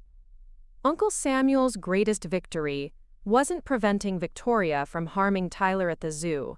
It was creating an environment where Tyler could grow into someone capable of protecting others from predators who disguised themselves as caregivers. That was the true measure of what we'd accomplished. Not just stopping Victoria, but building something that would continue protecting vulnerable people long after our own struggles were forgotten. Uncle Samuel's legacy lived on in every child who learned to recognize manipulation, every family that found safety at the preserve, and every future predator who would find their methods exposed and defeated. We had proven that silence could indeed be stronger than shouting, that careful preparation could triumph over calculated cruelty, and that protective love was ultimately more powerful than predatory exploitation. Up next, you've got two more standout stories right on your screen. If this one hit the mark, you won't want to pass these up. Just click and check them out.